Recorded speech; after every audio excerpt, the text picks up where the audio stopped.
Gotta show him I can still rap though. Now I'm in the game, I was on the bench. First I was renting, now I'm collecting rent. Run it up. First it was the Beamer, now I want the Benz. Spending all the bag like here I go again. Outside says chirp, now the camera phone. Told you I'ma keep the channels on. Why you acting different when the camera's on? Why you acting different like your paper long? 8 day wake up and I thank God. Bad decision got you wishing you could say nah. My city gritty, you could get hit any day now. On my mama, I'ma move my family way out. With some 20s, 50s, hundreds, thousands, millions, billions, trillions, zillions. I'm talking Amazon money, talking so much money I could mess around and buy Amazon. I been winning, I'm like, why me? I heard these labels wanna buy me. I don't need you, boo, I style me. I roll G's and they grind me. Now I'm on my game, nothing is the same.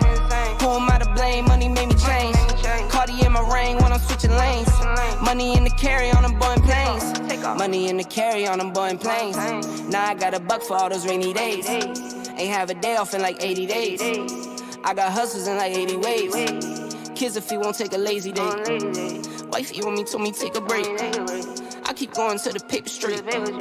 Then it's trips out to Montego Bay. If I take the job, bet I get it done. I said it before, I'm a 101. I just caught some ones, only wearing ones. Fornicate the funds, money made me calm. Diamonds on your neck, bet they on your neck. You want that watch, you better rock a tech. You want that chain, you better cop a vest. You want the check, but can you make it stretch?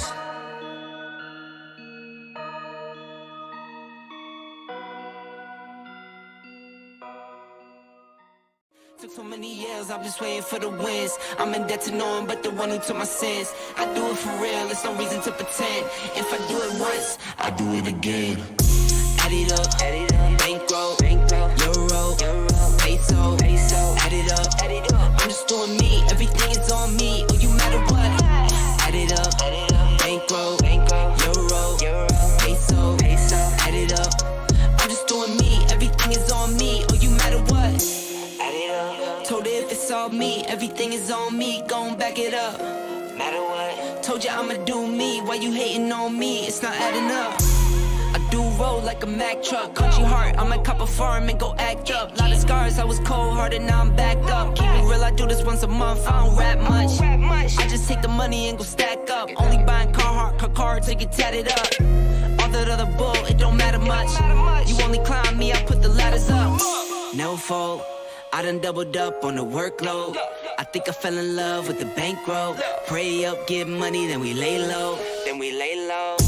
Add it up, bankroll, euro, peso, add it up. I'm just doing me, everything is on me. Oh, you matter what? Add it up, bankroll, euro, peso, add it up. I'm just doing me, everything is on me. Oh, you matter what? Add it up. Told her if it's all me, everything is on me, gon' back it up. Matter what? Told you I'ma do me, why you hating on me? It's not adding up. Add it up. Told her if it's all me, everything is on me, gon' back it up. Matter what? Told you I'ma do me, why you hating on me? It's not adding up.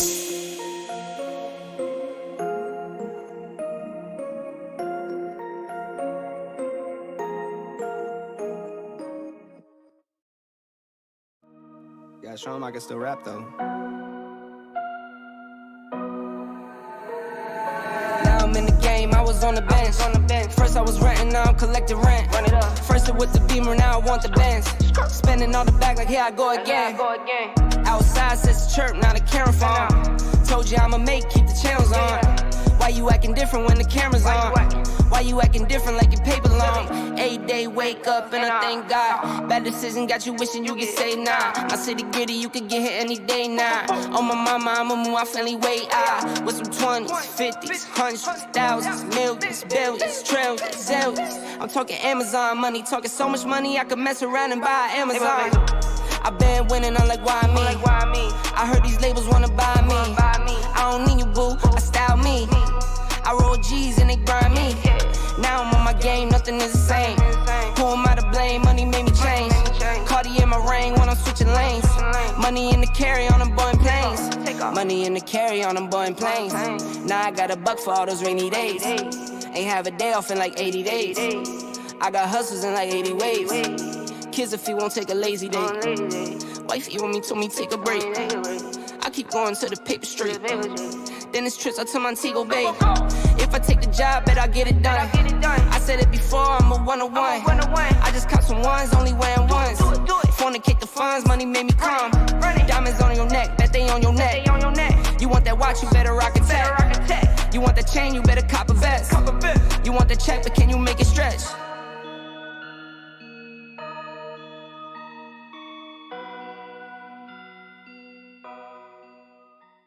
Took so many years, I'm just waiting for the wins. I'm in debt to no one but the one who took my sins. I do it for real, there's no reason to pretend. If I do it once, I do it again. Add it up, bankroll, euro, peso, add it up. I'm just doing me, everything is on me. Oh, you matter what? Add it up, bankroll, euro, peso, add it up. I'm just doing me, everything is on me. Oh, you matter what? Told her if it's all me, everything is on me, gon' back it up.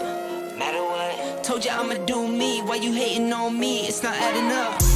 I do roll like a Mack truck, country heart, I might cop a farm and go act up. Lot of scars, I was cold-hearted, now I'm back up. Keep it real, I do this once a month, I don't rap much. I just take the money and go stack up. Only buying car to get tatted up. All that other bull, it don't matter much. You only climb me, I put the ladders up. No fault. I done doubled up on the workload. I think I fell in love with the bankroll. Pray up, get money, then we lay low. Add it up, bankroll, euro, peso, add it up. I'm just doing me, everything is on me. In the air, pure gasoline. I see the news, see what you read. Change gotta come, put that on me and watch me educate. Yeah, we been, could've started, but it's never late. Do it for my kids, yeah, let's set it straight. Do it for your kids, gotta set it straight. It's time to regulate. We need change now. We need solo, we need Evie in the game now. Make it changes so the earth we know can stay around. Make it change cause we had no time for playing around. Let's quit the playing around. First rule to me, let's keep it clean. Watch how we build, clean air we need. Start from the flow, sweep up the scene. We going green, work as a team. First rule to me, let's keep it clean. Watch how we build, clean air we need. Start from the flow, sweep up the scene. We going green, we going green.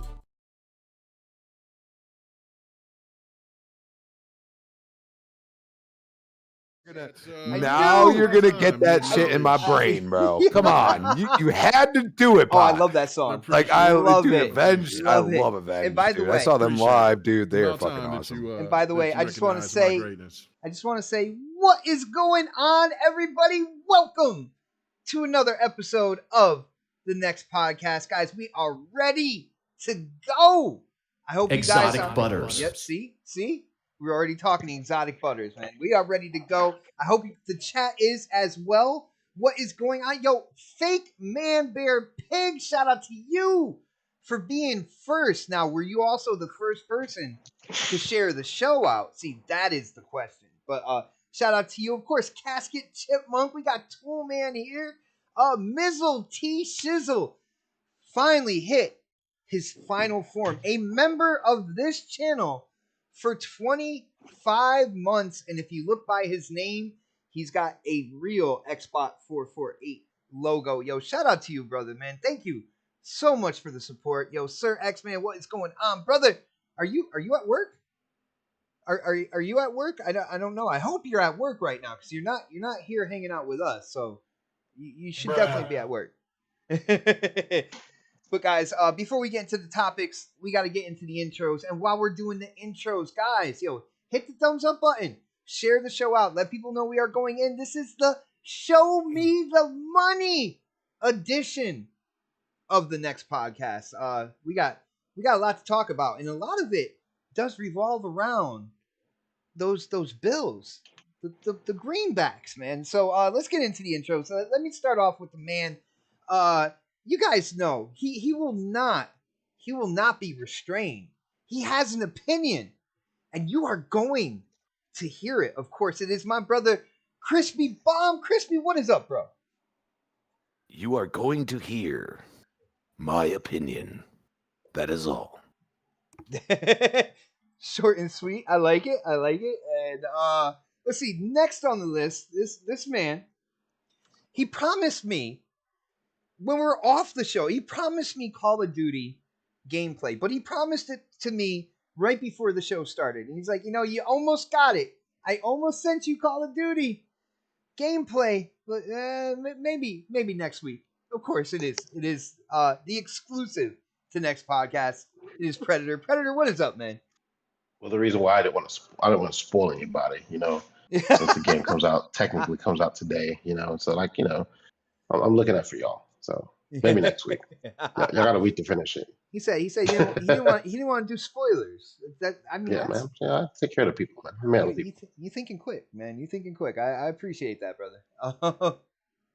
But of course, next on the list, the man who has been here from the beginning. You don't realize it, but he had a full fro, like fucking popped out fro when we first started. Now, if you ever check out any of his streams, you can see with the face cam what happened to that fro, and it's all because he has been here next podcast from the beginning with me, Xbot448, and of course it is K Mega. K Mega, what's up, man?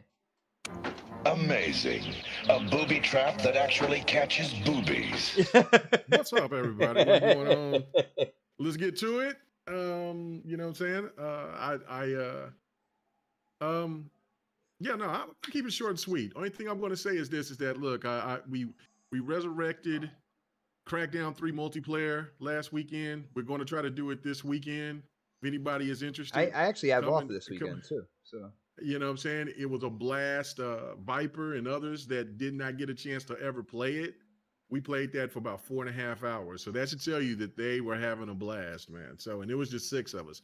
So if anybody's interested, come and hit me up on Twitter at KMega4 or on Xbox. And man, we could try to set it up for Saturday or Sunday, man, so we can go ahead and see if we can get a full 10 in. It'll be fun. Let's go. Nice. Yo, shout out to our brother RG Viper, who is in the chat as well.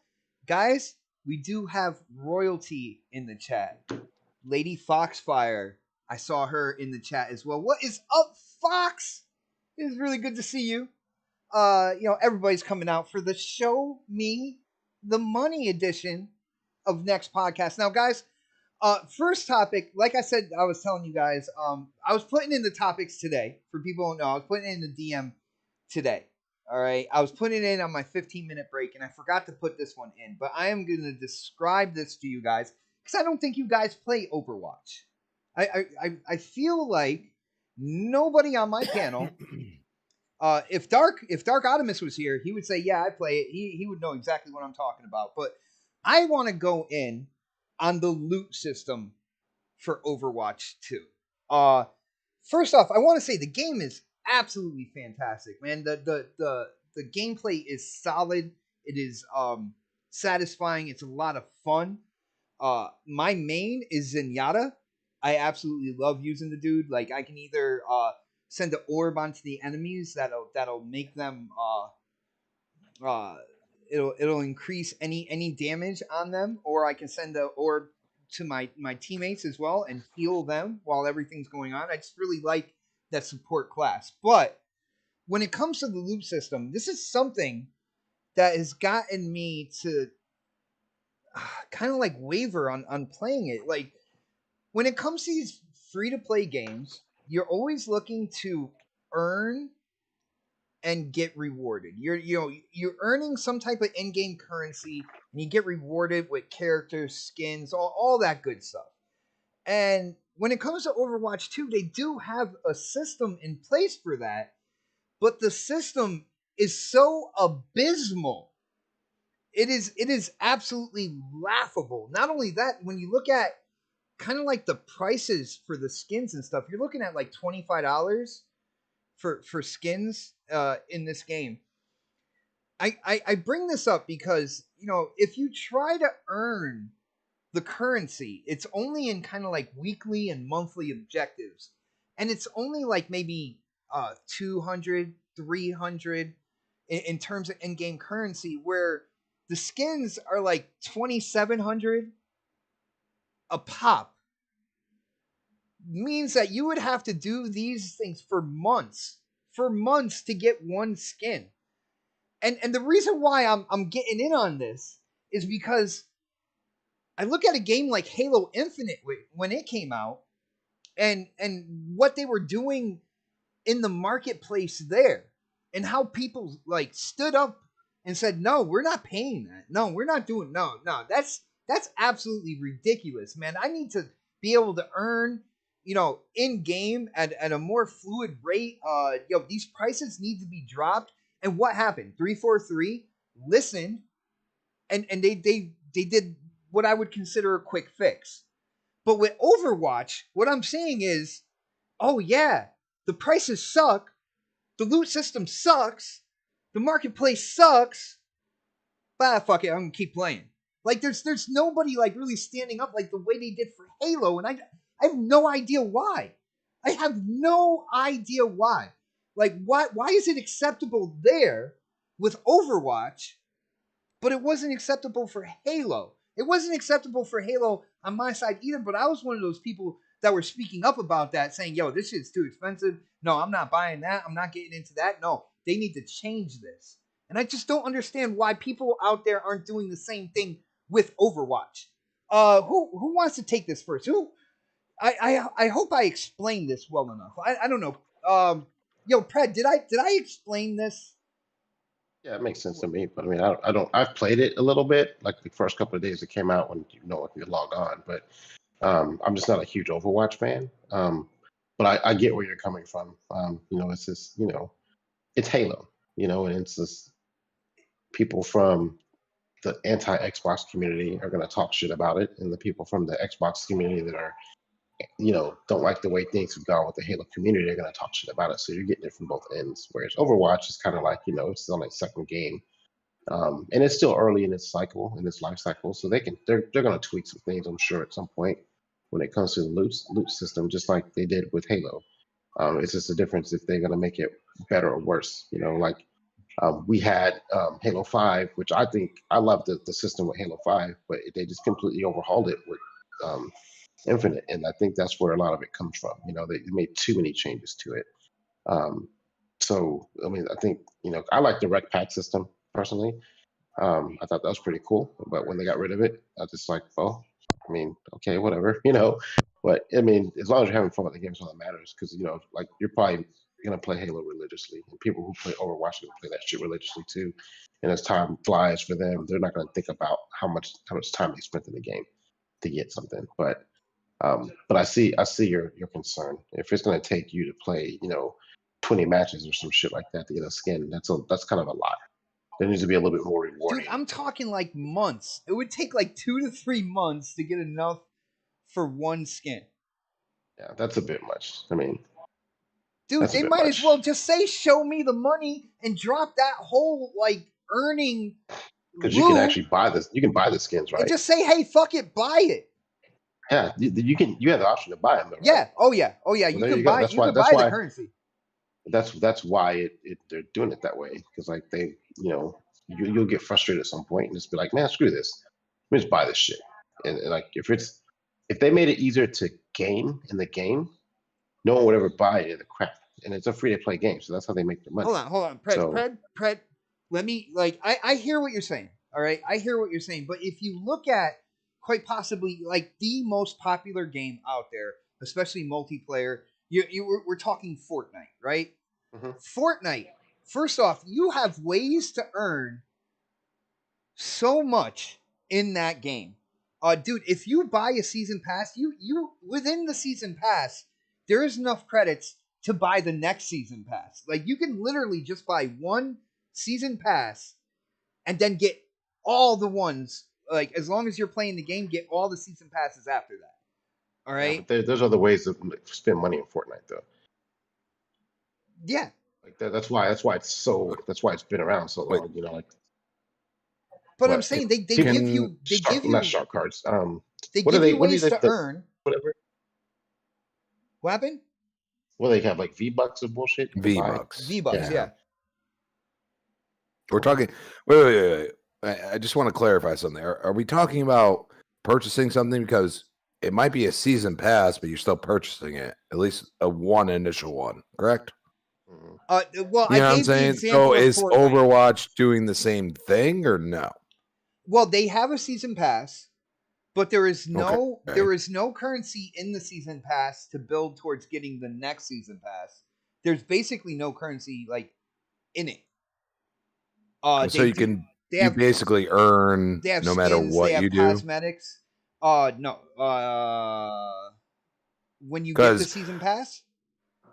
Because the only thing I'm saying is that like when I have played Fortnite, I have done, with a good team or whatever, done decent and gotten 0 because I didn't buy the season pass. Really? So is that what we're talking about? Like because I feel like you can't, like, you have to make an initial purchase, which I mean, it's a free to play. I'm not like sitting here like, like over analyzing. Well, I want to tell you with the Fortnite thing. I believe you are wrong on that because when I went in and actually started playing Fortnite, for some rhyme or reason, like I had shit I didn't even know I had, like shit I earned. Like there was, the character I use is kind of like a dude with pancakes for a head. I know that sounds really weird, but it's actually pretty cool. And as you're playing, you're earning like V-Bucks towards like getting other stuff that is in the store and everything. Like I have been able to get like different emotes and stuff like that just by playing the game. So I don't think you don't have to make that initial purchase of the season pass, and like there are challenges that you hit in that one, but they reward you more for it. It's like they're not afraid that you're not going to buy stuff in that game. All right. Where it kind of feels like in Overwatch, they just put the loot system in to say, hey, well, yeah, no, you can earn stuff. I mean, we have it for sale, but if you really want to earn it, but then to earn it, it's going to take you a couple months just to get one skin. I'm like, is that even worth it? Like, why do you even put the system in there and just be like, you know what? Fuck you. Show me the money. You want the skin. You're just going to pay for it. It's abysmal, absolutely abysmal, man. It is the worst thing about that game, and I hate it so much because the game is so good. The gameplay is awesome, like the PvP and the characters, they're so unique.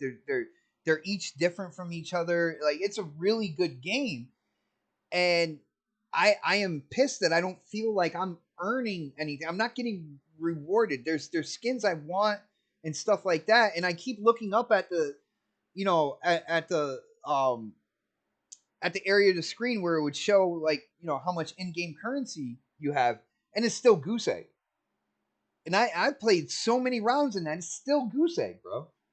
It's a glitch. No, there's other people. Dude, you know what's funny about this, Pred? You know what's funny about this? People on Twitter are actually saying, man, you know what? I miss the loot boxes from the original Overwatch. I feel like we've had this conversation about many games. I miss the loot boxes. And you know what? I do. I miss them. They might be random, but I was getting like a loot box every time I leveled up my rank. Yeah, well, now you can buy them. Fuck you, Pred.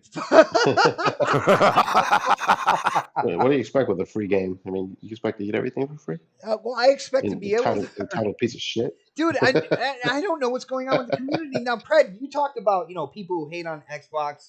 We'll talk about the Halo shit. Like, if they have any common sense, this game, which is multi-platform, right, would affect them more than Halo, which is only on Xbox. So why would you, like, light your torches, grab your pitchforks for that one, but yet when it comes to Overwatch, you're not like, yeah, it's not good, but oh man, I can't stop playing. Like, it's ridiculous, man. Nobody's like trying to change. Halo's like 10 times bigger than Overwatch will ever be. So I mean, there you go. They should have copied Smite model, okay. huh? Just play golf, man. Just play golf. Just play golf, dude. I saw you go on Xbox, man, and I was like, I got to put the golf game on. I was right in the middle of NBA though, so I had to finish that. And by the time I finished it, you weren't on anymore. So I was like, he played around and said, "Yeah, no, I'm good." I got 10 more hours to play that game before I get hooked up from EA. So between now and that's Monday, I think. Yo, shout out to Lady Foxfire who said, and I think this is what you were alluding to, Crispy. She's like, people used to tell me this about Gears. They missed the loot crates from Gears 4. Mm-hmm. Dude, I really gotta say I miss the loot boxes in that were in Overwatch. Like, there were times that I would get skins that, for characters I would never use, but at least I felt like I was getting something. I'm like, oh, I don't use her, but damn, that looks freaking cool. Maybe I'll, try her out and see if she's good in match or whatnot. I don't know. Let's get K Mega in on this. Yo, Mega, dude, you hear what I'm saying, man? We were out there talking about Halo Infinite and how, it was too expensive. They, the ways to earn money and in-game currency and stuff was crazy. And, there was a movement and they changed what they were doing. And they're continuing to tweak and change it kind of like moving forward. Dude, Overwatch has a worse loot system.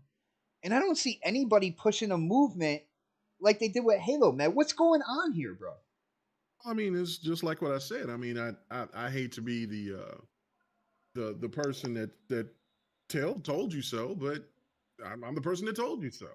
I mean, I got a lot of pushback from people on the panel back then when I was saying, look, people are going to be tripping up. People are. This is when Halo Infinite was at its apex, right? Like we was when you was over there excited about. Well, we didn't know if it was going to come out in November or not because it was before November. And I was going to say, look, people are going to start bitching about the rec packs. They're going to start missing those. I said, if Halo keeps it the way that it is, if Halo Infinite is going to keep it the way that it is, then it's going to be fine because people progress properly. I said, but we can just take it all the way back. No, what you can see with Battlefront 2, that was abysmal of how they were abusing the loot box. But the media has pushed this narrative and people jumped on it like white on rice. And then we got to get rid of this. We got to get rid of this. And I'm like, don't be surprised if you hate what you get. You keep asking for the world and you're going to get what you don't want because you're never going to get the world. You know what I'm saying? You're only going to get something else to where they're going to make their money. And so I'm like, you're going to miss those loot boxes. I said this. I mean, people who's been here from the beginning or from years back or whatever, I said this. And that's exactly what I'm hearing you. I have not played Overwatch yet. I don't know. But dude, you should definitely try it, man. You should I can see you getting hooked. I'll try it at some point. Yeah.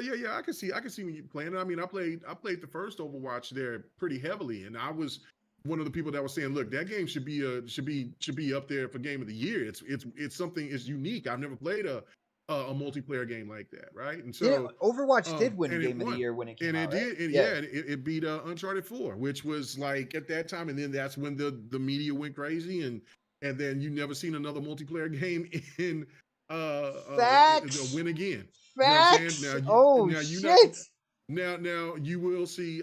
Now there was the co-op game, but that's still a single player experience that you're playing. It's not a COD or Overwatch or anything like that, which is abysmal. I think that is absolutely asinine because there's a lot of great multiplayer games that should be up for nomination. But again, we already know about the VGAs. But the point that I was always trying to make was like, look, it's the same thing that's going on with the 30 frames per second. I told people you will still get it, and you will. And look, if you're a console gamer, you will enjoy it. You have always enjoyed games that ran properly and smooth. Don't sit here and try to act like that we're all PC elitist because that's where those crazy ass tropes came from. All of us, you know what I'm saying? You should at least be 1440p, 60 frames per second. I'm like, what? But what do you see people are saying about Gotham Knights now? Yo, man, this shit is kind of fire. Whoa. What? Listen, man. Listen to Uncle K Mega, man. Suicide Squad going to be better, though. I'm just saying. You know what I'm saying? It could be. I'm not saying it is not, but you know what I'm saying? But I kind of, I'm not going to be right all the time. You know what I'm saying? I'm human. You know what I'm saying? I'm human. I may be closer to non-human, closer to elite human, but I'm Oh human, so my I'm gonna god! be Do wrong you sometimes. hear No, this, man. people? Let me stop. Let me stop. I mean, you're a Rams fan, so I don't know, bro. Oh, I predicted my Rams to win the championship. I told you they'll do it in the next 3 years, and what happened? Now it looking bad. I think the Niners you are going to gave beat yourself our a ass. Man, wide we're ass going window, over a didn't you? 3-year 3 span years. now. You gave Shit. yourself a Bro, wide ass hold window, bro. on. Wait. When is the last time the Chiefs won a chip? Okay, all right, okay, all right. Because you know what, the Chiefs Was it Two and the years Rams. before you. 2 years? Yeah, 2 years oh, ago? you did, but the Rams went to the Super Bowl the year I do after. believe. Do you want to argue with me year about who has the after? better quarterback? Guys. Okay. We're not talking I'm just sports. saying. I'm just saying. We're not talking I sports, mean, people. you went to the Brady beat your quarterback's ass to Oh, oblivion, no. just like he. I think Brady's got Brady bigger came- shit to worry about because we're talking about now, aren't we? All right. Well, no, we're not talking about sports now, is what I'm saying. You better worry bro. about them Buffalo Bills. But anyway, let's Oh. get back to some gaming. But again, the point of the matter, well, I'm gloating, and I'm really not the type of person to gloat, but I have been lately because people tell me I need to go ahead and let people address me with my flowers. But this is the thing of it right here that is the fundamental truth. If you keep on complaining about something, they will change it, but you might not like what the outcome is going to be. That's the bottom line. And even though I did not like like I said, it was egregious of what EA tried to pull with the pay to win aspect. But loot boxes has always been a choice. It's never been something that's been mandated for you. You had to do it. But now, if you look at how these games has been, the way that they work, they force you into paying that money.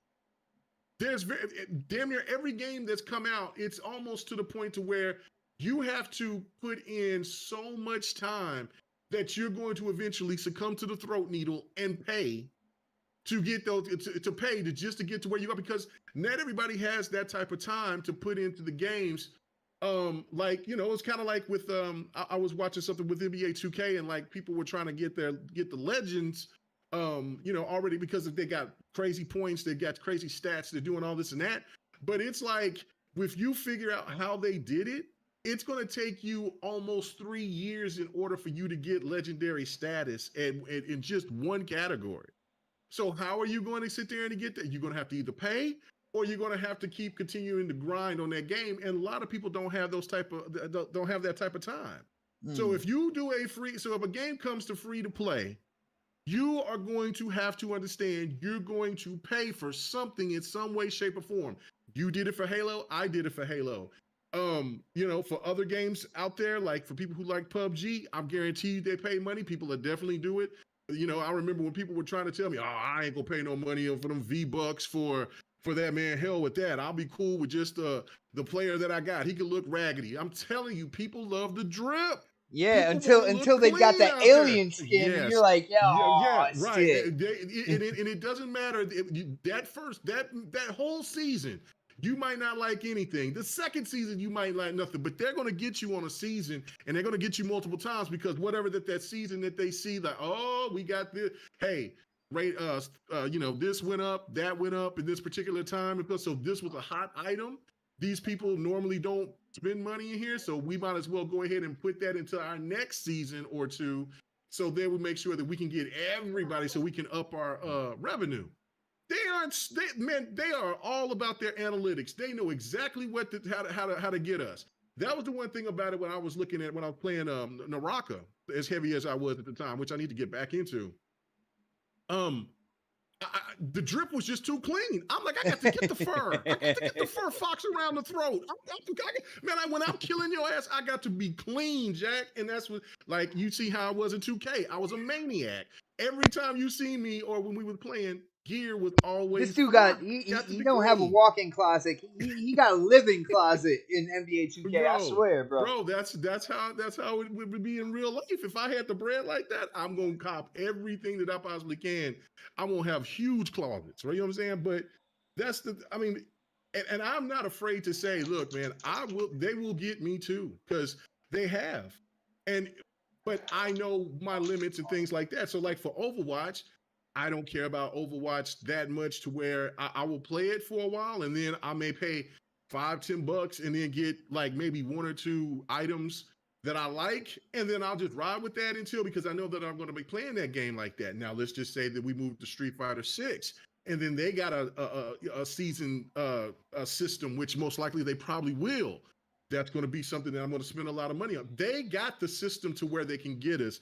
The loot boxes to me were fair because of the fact that because it was optional. You still could have grinded your way to get to where you wanted to be, but because people complain so much, that's where we're at. So I with the Halo situation, they tried to pull it off, but it's like Pred said, people, the haters of Halo jumped on it. The people that just don't like Halo, unless it's Halo 1 through 3 or Bungie Halo, they're going to complain about it. And then now they're trying to change that, and hopefully it might change for the best. But now it's just like, for what I've been seeing what people say ever since the beginning of this year was, oh man, I missed the rec packs in Halo 5. Yo, for real. Because the rec packs was the shit in Halo 5. You know what I'm saying? People just complain. Dude, every 3 matches you earned a gold rec pack. You could get a gold rec pack. Right. Like, that's what I'm saying. So, and then, was it excessive because you would get a lot of bloat? But that's the whole point of it. At least you earn something. Now, it's going to take you forever to sit there and get that. And good luck if you got kids, you got work, you got all these other things. It's not like you can sit home and play games all day and night just to get to a certain point. Mm-hmm. You only got 3 to 4 hours a day to get something going. And then shit, on the weekends, you trying to relax, do your thing, and maybe get about a good 5 or 6 hours in, but shit, you still ain't going to be nowhere near where you go. So what are you going to do when you get that check and you thinking about that game and you thinking about that drip or whatever that you want? You're going to pay that money because it's quick, fast action. So this is where we're at, man. It's unfortunate, but I told people, this is, stop, keep demanding shit, because they're only going to find ways to scheme us to pull out more money. It's going to get worse. And that's what it is. Yeah. And make it worse. So that's exactly what's going on. Yeah, for real. And I gotta say, my son even like walked into the room and he was like, you know what? Like, I kind of miss those loot boxes. And I'm like, he's like, can they like bring them back? Like, if they decided, could they bring them back? And I'm like, well, unfortunately, people made a big stink about it, and other countries have banned loot boxes, so they're not going to do that because people play the game in those countries. They're not going to make loot boxes available in one country but not the other. So no, they're not going to do loot boxes. Loot boxes are dead. Loot boxes ain't ever coming back. Yeah, now that we've lost that opportunity. Yeah, because I mean, I've argued with Alfonso and other. I'm like, look, man, it's optional. It's still highway robbery. They shouldn't do that. I said, Fonz, and like I said, I've said it to everybody else. If you keep on bitching about it, we're going to get something else, and then we're going to get to a point to where it's something that we don't like. And here we are. And here we are, brother. Here we are, yo. And here we are. Shout out to our brother, Sir X-Man, hitting up that super chat. That's right, people. The super chat works. Sir X-Man just showed you. He says, plus Halo 5 had more modes, maps to play. Still hot. Now, I hear you, Sir X-Man. Now, when Halo 5 first came out, it was definitely a little more bare bones. And then they started, every single month, they started adding maps. They started adding modes. They started adding weapon skins. They started adding, different armor pieces, stuff like that. So they really filled it out. And it was every single month they were dropping new stuff, man. And that was awesome. Absolutely love Halo 5 multiplayer, and kind of like the rec pack system, man, which, people like Angry Joe didn't know what the fuck they were talking about when they were like, well, it's pay to win. It's like, well, dude, I earned so much stuff because they were talking about Warzone. I earned so many packs that, like, I had so many OP weapons and vehicles to go into Warzone with and never spent a dime. So they had no idea what they were talking about. No. Yeah. So unfortunately that's gone. But yeah, with this whole Overwatch thing, man, I hope people really start speaking up, because, I want to see what happened with Halo Infinite. I want to see it happen in Overwatch. And playing a game because it's a good game, there's replay value there. I understand that. But playing a good game and also getting rewarded to the point where you're getting stuff that, character skins and stuff to make your character look the way you want and to do things the way you want and kind of show your personality, that replay value is kind of like through the roof. You put the good game in with a reward system that, you really start getting stuff that you want for your characters, with the option to buy, because there's always going to be people that buy. I don't get that. I don't get why they strangle it to the point where it's like, oh man, basically buying is almost your only option. But let's get off that. You know why they're doing. They make that money. Because consumers don't want to wait. Show me the money. That's exactly what they're saying. And speaking of show me the money, let's switch it over to our boy Phil Spencer. What's funny is I don't have an opinion apparently. Well, see, is that funny? Is that funny? You talked over me the whole time, so I mean, did you have any more to add than what you had already said, Christian? No, you know what? Brad can talk over me, but I can't talk over him. We're all good now. Shots fired. Where the guns? Where the guns, man? That's what I was. Wait. Oh. That was just one cannon right there, man. Yeah.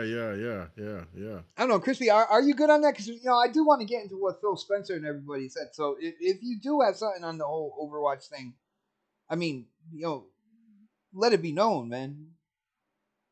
All I'll say is that, that South Park episode where the little kid with the red hair and the glasses says Simpsons did it. Well, guess what? We were talking about this with Gears a long time ago. Yes, Lady Foxfire. Remember Gears 3? Yeah. Remember everybody said season passes. This is the end of gaming. Yeah, we're far beyond that at this point. So all I got to say is I would love a company to actually have like a multitude of different systems that allow you to get your packs or whatever if you choose to gamble on that. Or you can just purchase it outright and stuff like that, especially with this free-to-play model. I think it's only logical. You've really kind of like just sat there and said, I'm going to do one thing, and that's going to be it. And I think, you need to use what we've seen already in gaming and say, okay, well, we can use a multitude of different systems to incentivize the consumer, even if they're not paying for it, to play the game. And I think that's where we need to get to.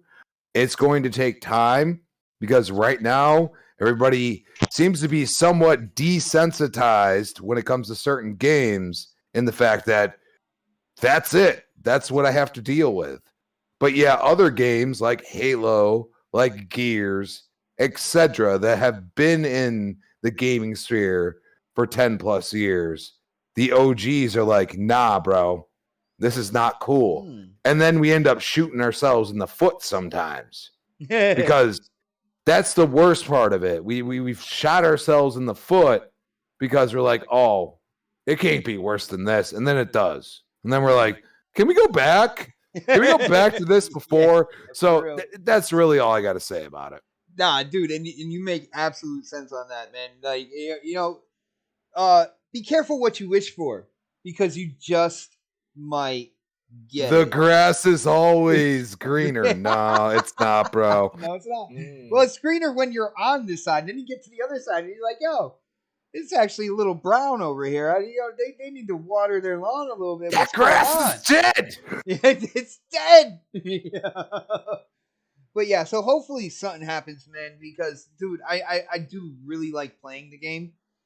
But I don't know how long it's gonna hold me if I am not, earning to get things. You know what I'm saying? Like it's a good game, but if I'm not getting new things, and I think that's what kind of caught me when I really put forth some time in the Fortnite, was the fact that all of a sudden after a few matches, I'm like, yo, I can get this, I can get that, I can get that. I'm like, holy shit! Like, and I kind of started going crazy with that. In terms of what K Mega was saying about the whole 30 frames per second and kind of like PC gamers, I got to give a shout out to RDX because I was in the RDX chat this past Tuesday and I was hammering D-Batch. I'm like, yo, D, you're a PC elitist.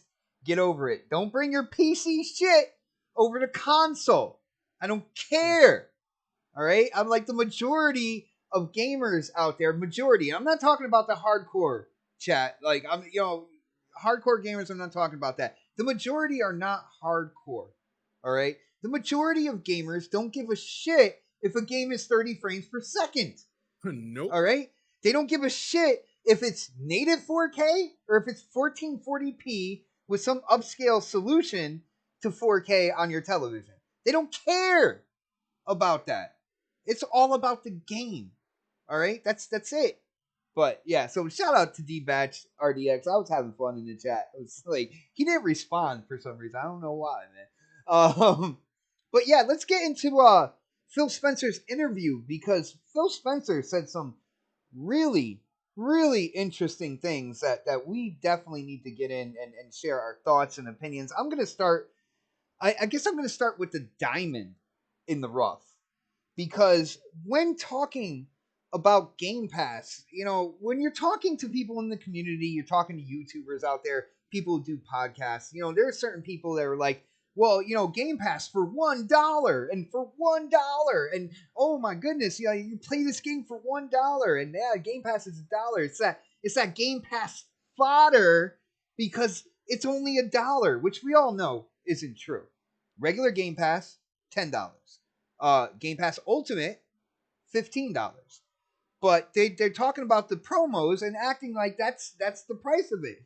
Well, it seems that everybody's sitting down, seatbelts buckled, all that good stuff.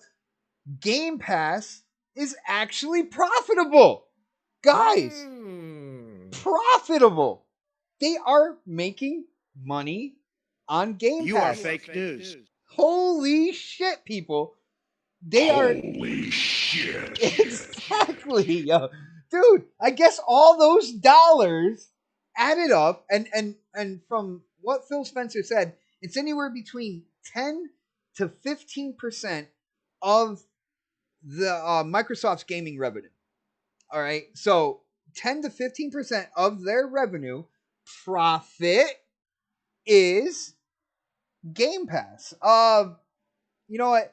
I kind of snub Crispy. I'm gonna release Crispy on this topic first, bro.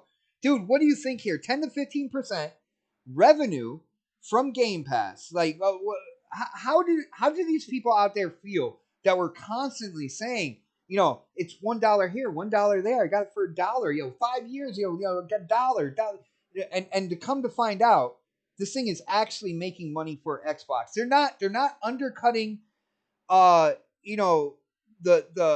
other people in the community, the other businesses, and they're not taking a loss, which, some business analysts tried to say that they would just keep taking a loss until they pushed every other business out of the gaming industry. Well, that doesn't seem to be the case, man. What are your thoughts here about what we're hearing with Game Pass and revenue for Microsoft? Wait, Pod, it makes money? What? I mean, dollar. I'll buy Game Pass for $1, and then all of a sudden you're like 3 months later, and then you cancel it, and you've already given them what, $60 or something like that. You know what I'm saying? Like, people are just. This is the whole point. Subscriptions, they try to reel you in some way, shape, or form. They'll have a big title. They'll say, "Hey, join for $1." How many ads have you seen from like Paramount Plus or something, like all the ones that are behind? They're like, yeah, bro, you can get this for $5, and we have this great series that's on there. Like, now all of a sudden Xbox is not doing it. Think about it. And there's no, like, they're not advertising it at the most anymore. Like, now they're just like, well, you could join for $1 every once in a while when they feel like it. And it used to be all the time. But then all of a sudden you're hooked, and you get a game that you're like, wow, this is great. And then you play the shit out of that game, and then you go a month later, and then they give you another game that you're like, oh, I'm interested in that. And then you try it, and then all of a sudden you're hooked. You're done. And this is what they do. But that doesn't mean it doesn't make money. I think the one decision that Microsoft has made, and we'll see if the ABK deal actually goes through, but they have chosen to supersede and buy IP, not just the developer, not just the publisher. They are buying full-on IP, and they're buying the publisher and developer involved in such things. It costs money on the front end. It is going to save them money in the back end because they already have the IP. It is established.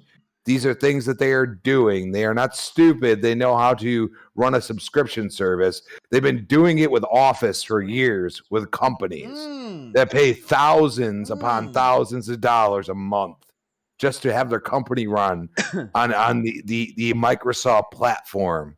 So it's one of those weird things where they give free sometimes, like Windows, like they kind of, you really don't pay nothing for it. You know what I mean? But they have ad revenue. They have all of these mechanisms that help them make money. And that's where I get concerned about Game Pass in only one way. I don't want ads. I don't want somebody to be like, complaining about some new tier that they add with ads, because a lot of companies are doing it now. And I don't think that's right. I think that's bullshit. If you're paying any type of money, you should not have to go through ads. And that is my concern. Keep in mind, Sony has quietly and been mulled over doing the same exact things, including the dollar, by the way. Anybody remember that? It was like a year and a half ago, somewhere around there. Remember there was like a whole couple months where it was like PS Now. Join for $1. I don't remember that. Nobody talked about it. Huh. And it's a little concerning that, you're going to rake one company over the coals when they do it constantly, when they feel like it, and another one that just says, we're going to do this now because this certain game or we're releasing this certain aspect of how we're going to do this into our subscription service, and it's okay for them. And you're going to just sit there and be like, I went against Xbox doing it, so I'm not going to call them out for doing it. It's a little ridiculous. You see it all the time. Like when Disney Plus started, like, look at it. It was like, what, $5? Now what is it? You know what I'm saying? It's one of those things. I use my sisters. Well, no, It's like and that's 16, where 18. that's where I want to rake Netflix over the coals, because dude, you're acting like you're gonna do something about it, but I have multiple people using, the service under my name, and you give me 4 accounts that I can use. You can't touch me. It's in the contract. I've read the stupid fine print. Now, if you're going to change the contract, then I should be able to change how I subscribe to your service.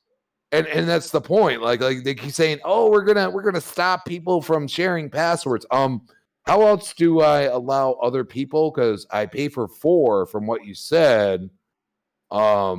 Use it. They have to use my password, right? So explain that to me.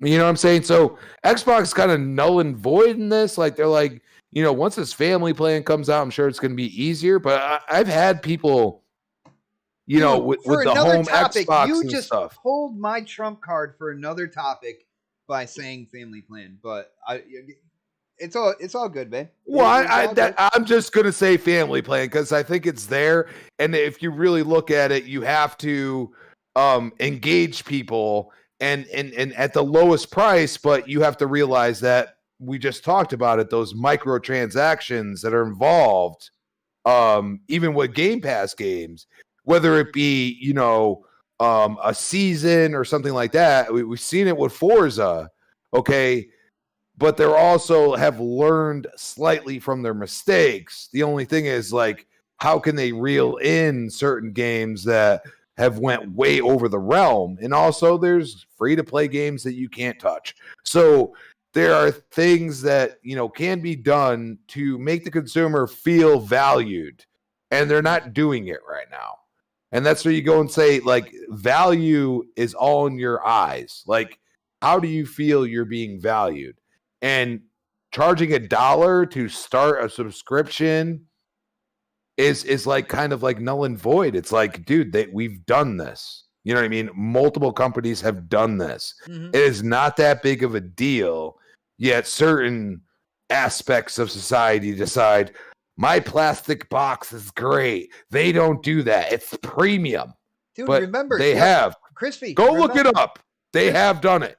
Crispy, remember people saying, like, you know, people are getting Game Pass in Pop-Tarts. So, like, they're just trying to fluff up the numbers of people on Game Pass, but they're taking a loss. Now, we know that, you know, that's not the case. Like, they're actually, with all their promotions, with all their, you know, free trials, $1 deals, especially, you know, for, you know, first time kind of like subscribers or whatnot, within all that, they're still making money for Xbox and Microsoft. And, you know, That's not true, though, Bot. That's not true. it's not true. Everybody thinks that's not true, but they completely fail to realize that Game Pass is only a realm for them to gain money off of other devices, including, you know, buying skins, stupid stuff like that. They get a cut of the revenue, and this is why you see Sony pivoting to games as a service, because that's what it's considered as. So you look at Game Pass, you say, I get to play the game for a subscription price. But lately, especially lately, they add little things here and there, like the Hot Wheels DLC for Forza. You know what I'm saying? So they do it their own way. And the one thing about Xbox, they're not going to do it the same every time because they're still experimenting with this. They don't want to piss people off.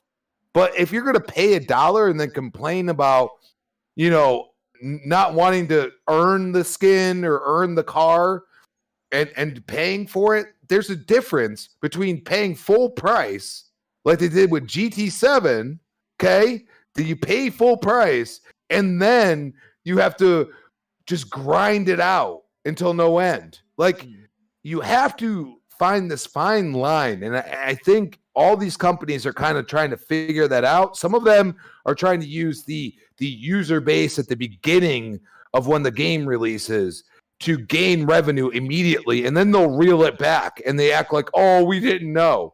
Like that's the way I look at it. Like, dude, like, come on. Grab in the like, beginning, you've like, only all right, seen, we'll calm down, people. you've already seen what happens and what you have to do, so you're just going to play that game because you make a ton of money right off the rip. And then all of a sudden you're like, oh, we're sorry. And it's like, bro, like, come on. Like, you know, cry wolf how many times type shit. So Crispy, I gotta say, I think I think you got pumped up for tonight's show. I think the Show Me the Money edition might be right up your alley, bro. Like you are going every in on company, this shit, bro. every entities that say show me the money. And when Microsoft's making, you know, a higher revenue right now off of what they're doing with certain aspects of their that they've had for years, and they're doing more with Xbox already, and you look at the global growth of gaming in general, and then you go and say that this would be like, if the CMA is going to go into something, go into the fact that Microsoft's trying to branch out throughout everything. But the argument is just, it's null and void, because if you want to get technical, many gaming companies have done this and they haven't succeeded at it. But if one does, which I would think Microsoft at this point, that's where the concern should be. So you look at the whole realm and you say, can they find that happy medium where people, you know, are paying for stuff, even if it's, you know, technically free at release, and they're not pissed off, and they don't They don't have to go on Twitter and complain about it. And you know what? Overwatch is a bad example. People aren't complaining, but That's they the probably gameplay going on should. right now, by the You know way. what I'm That's saying? Overwatch. And they probably should. And that's where I say, like, us as a consumer, we have to realize that, you know, if we don't say anything, if you don't say anything to Sony for raising their prices of their console, guess what? Because you've been in their ecosystem forever, they're going to be like, oh, it's fine then. But us Xbox guys be like, nah, bro, this is messed up. Like, we're going to get into another probably, you know, about that. You're but getting into you know, a that's topic, the point. Like, dude, like, you gotta call out when you see bullshit. And right now, you know, everybody's giving everybody the benefit of the doubt. Like, they're releasing more and more free to plays. You know, like, and that's where you go and say, dude, like, is free to play really free to play? You know what I mean? Like, that's where the question lies. And you know, with Overwatch as a prime example, how do they place themselves? No. They're cash grabbing you, and then 2 months from now, they're going to go and say, "Oh, we messed up. Here you go." You know what I mean? I felt that like with Gears 5. Dude, I was one of the big. I shit talked Gears 5 for a good 3 months. Okay, because that Tour of Duty system was ass. All right, it was ridiculous. I felt like I wasn't earning a damn thing, and I would play match upon match upon match, and I would win, and I win, and I win, and I get nothing. So I feel for you, but at the same time, if you don't speak up, they're going to keep doing it. I'm sorry. Yeah, and that's I think the reason why I put that into the show is kind of like a plea for people out there, people who get into the game. Like, hey, yo, let your voice be heard. If you feel that this is an abysmal offering when it comes to the loot system, then, you know, let them know. Tell your friends to let them know, and kind of get that whole thing started. Otherwise, we're gonna be dealing with this shit for, you know, ever. But let's get Pred in on the whole Game Pass deal. Pred, again, 10 to 15% of gaming revenue for Microsoft is Game Pass. So I guess those dollar deals, man, they got to be having like billions of people in with those dollars. So, dude, what's going on, man? What are your thoughts here, brother? People act like those dollar deals were like still the norm. That was like in the beginning phases of getting They'll just getting an Xbox make a new when Game Pass email, first came bro. out. They'll just make a new email and do it all over again. That's what they're gonna do. I mean, so like every time, like when the last couple of Xboxes I bought, like, well, in the beginning when the Series X came out, I believe they gave you like a month, or maybe it was a week. I don't even think it was a whole month. Remember, they used to give you like a month. Then it kind of trickled down to like a week, and now you might get 3 days. So it's not like they're trying to, like, they don't even. I haven't seen a $1 deal in forever. They may still be out there, but I haven't seen them. I haven't been looking for them either. So like, so people make it seem like, oh, that's the norm.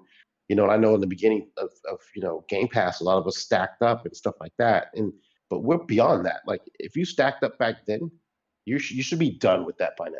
I think you should be pretty much done for everybody. Like, so now we're actually paying, our monthly for Game Pass now. So I'm paying my monthly subscription. I mean, I can still get, like, I can find some deals sometimes, like, or if I'm using like my rewards and stuff like that. I mean, there's ways to kind of skirt around it, but for the most part, most people are paying for it, and so for people to be naive and be like, oh, there are people out there screaming like they're not making any money, they're making any money.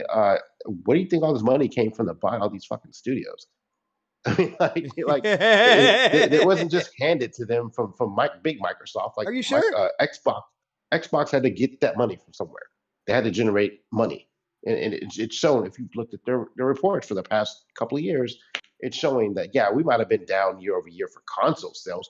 However, they were still always up. Even in the low points, where they didn't have any games, they were still slightly making money. So I mean, like, and again, if people look at the division of gaming outside of just console sales, like anything that you use to play a video game, whether it's a peripheral, the games you buy, Game Pass, that all counts towards the revenue of Xbox, right? Yeah. Even like the controllers you buy, on the clothing you buy, that is up under the Xbox part of the budget. but you're specifically talking about Game Pass, like of course it's profitable, especially, and I think they mentioned it too, especially on the PC space. Hell yeah, it's profitable. Why would it not be? Because those PC elitists, they're not buying that fucking console game until it comes. And you notice that every time a game, it's happened with Sony too. They put games on PC, boom, instant seller.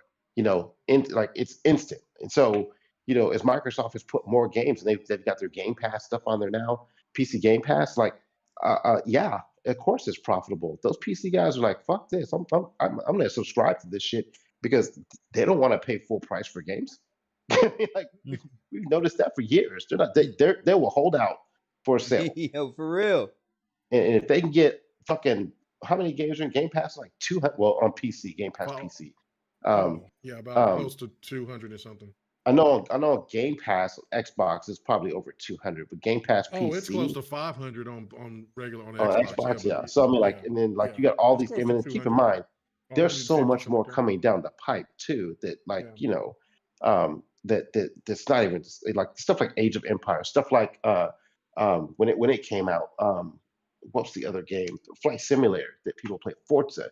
And those PC guys before, they weren't playing those games. They weren't getting them. They weren't getting it without paying for them. Now it comes with the subscription, and so like you get like even if it's 200 games, you get all of that for fucking what is it, $15 a month now?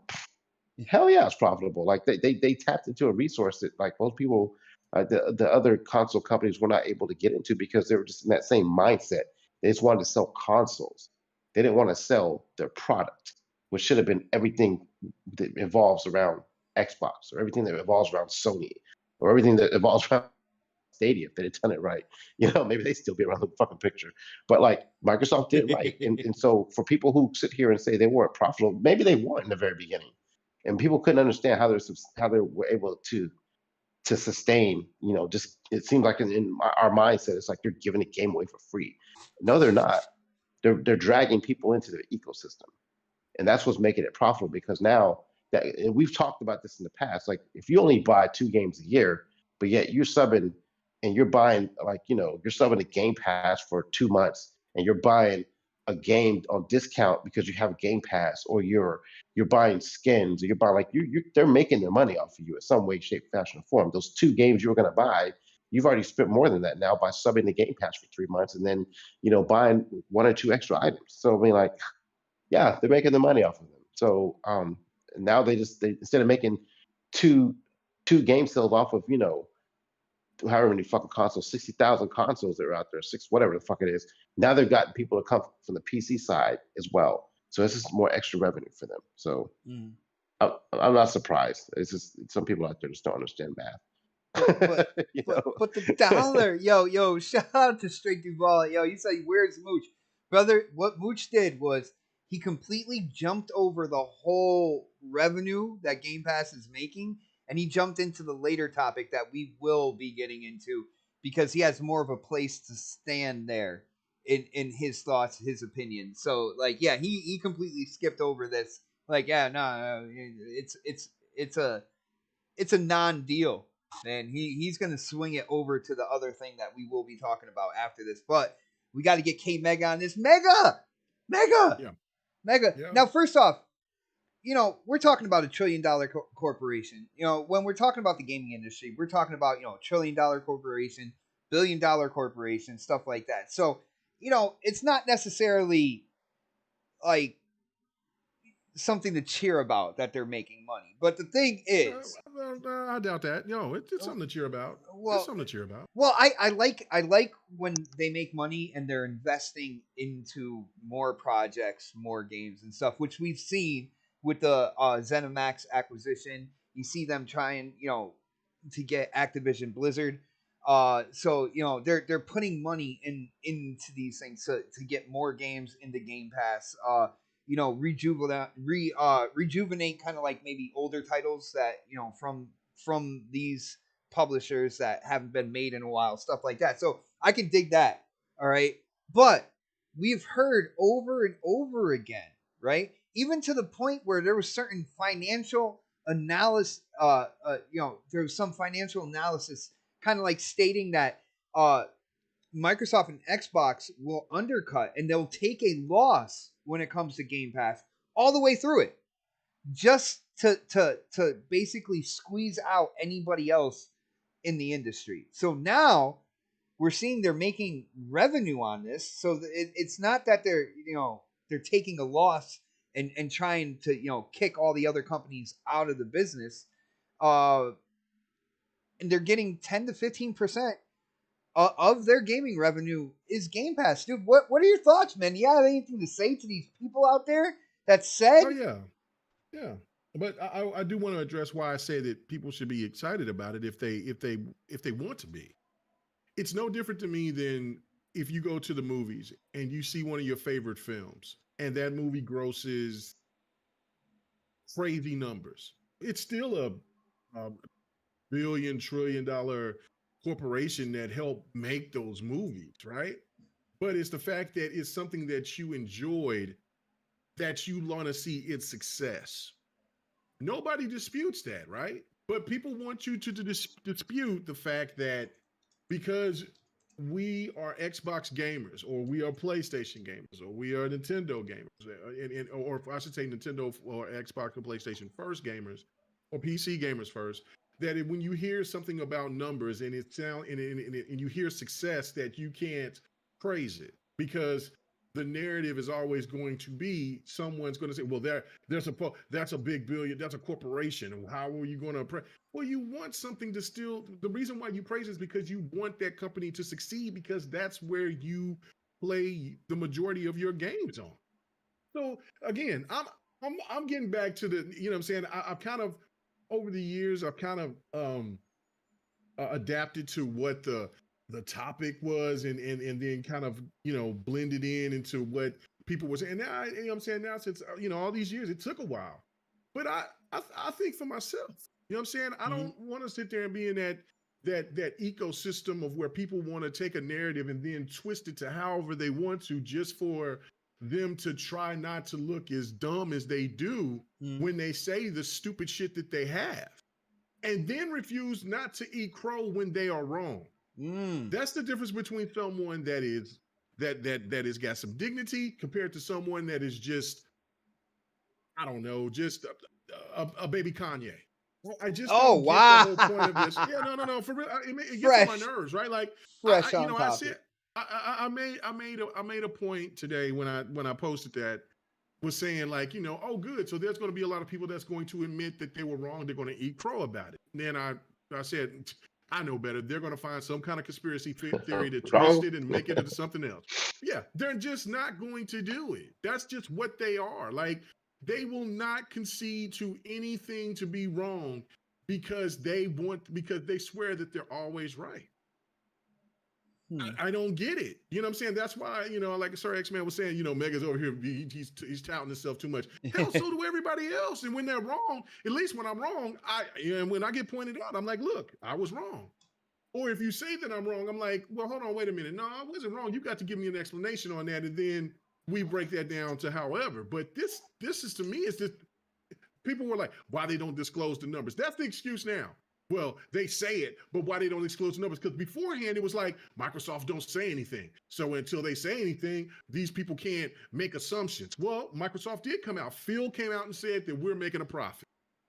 So whose face did that break? That broke Sean Layton's face, because he was saying that they had to make an astronomical amount of subs in order for them to even break even.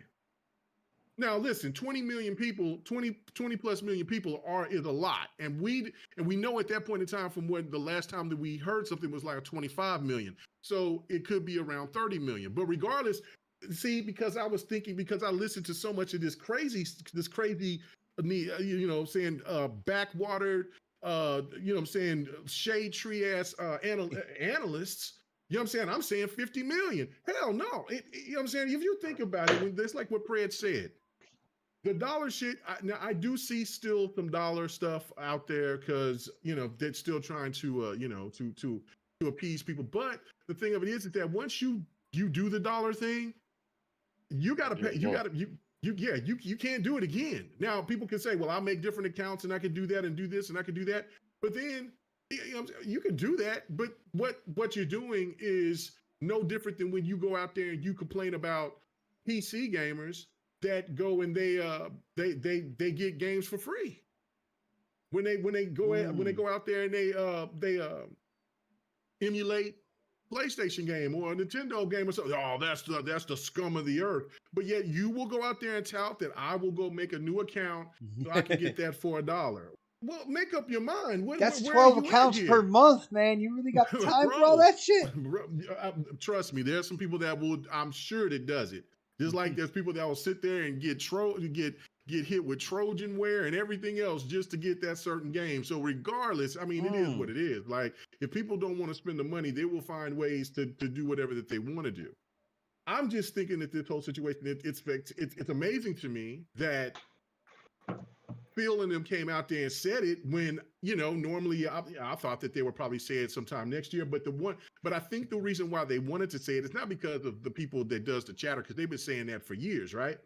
I think it's because they want to make a point saying not only to Sony, but also to the people out there that keeps trying to make the point that Xbox is not doing anything good because they don't have those AAA titles this year. Or can I add one more to that?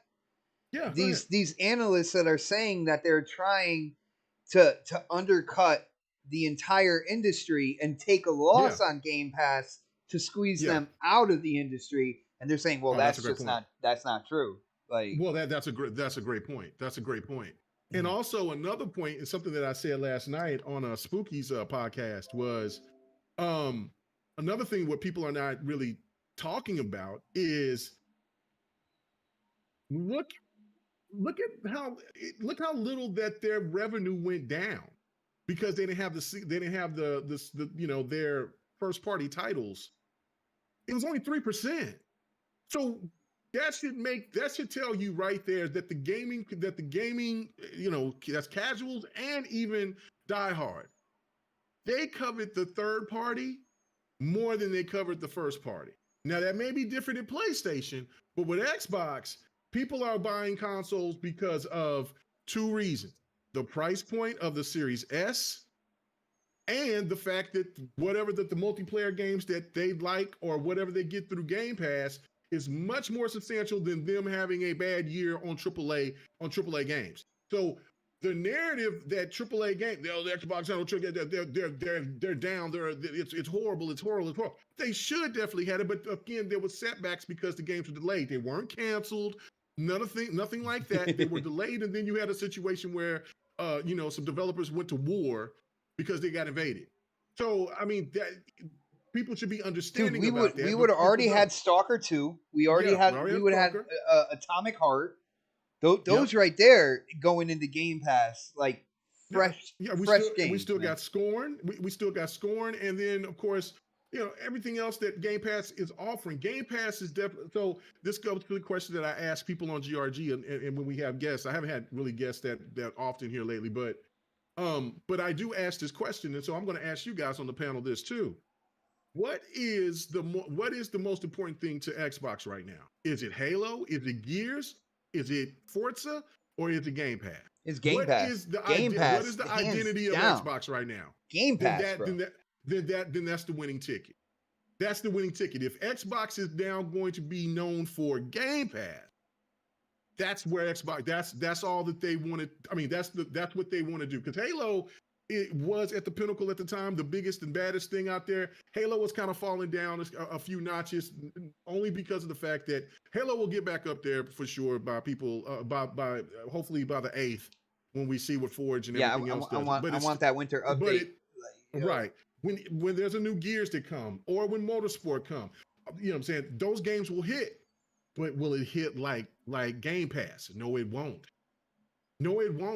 Well, they will accentuate. They will accentuate Game Pass, though. Well, right. But now also, I think this makes a great opportunity for the developers out there that are under Microsoft to now try to make a new face with the Halo, Gears, and Forza.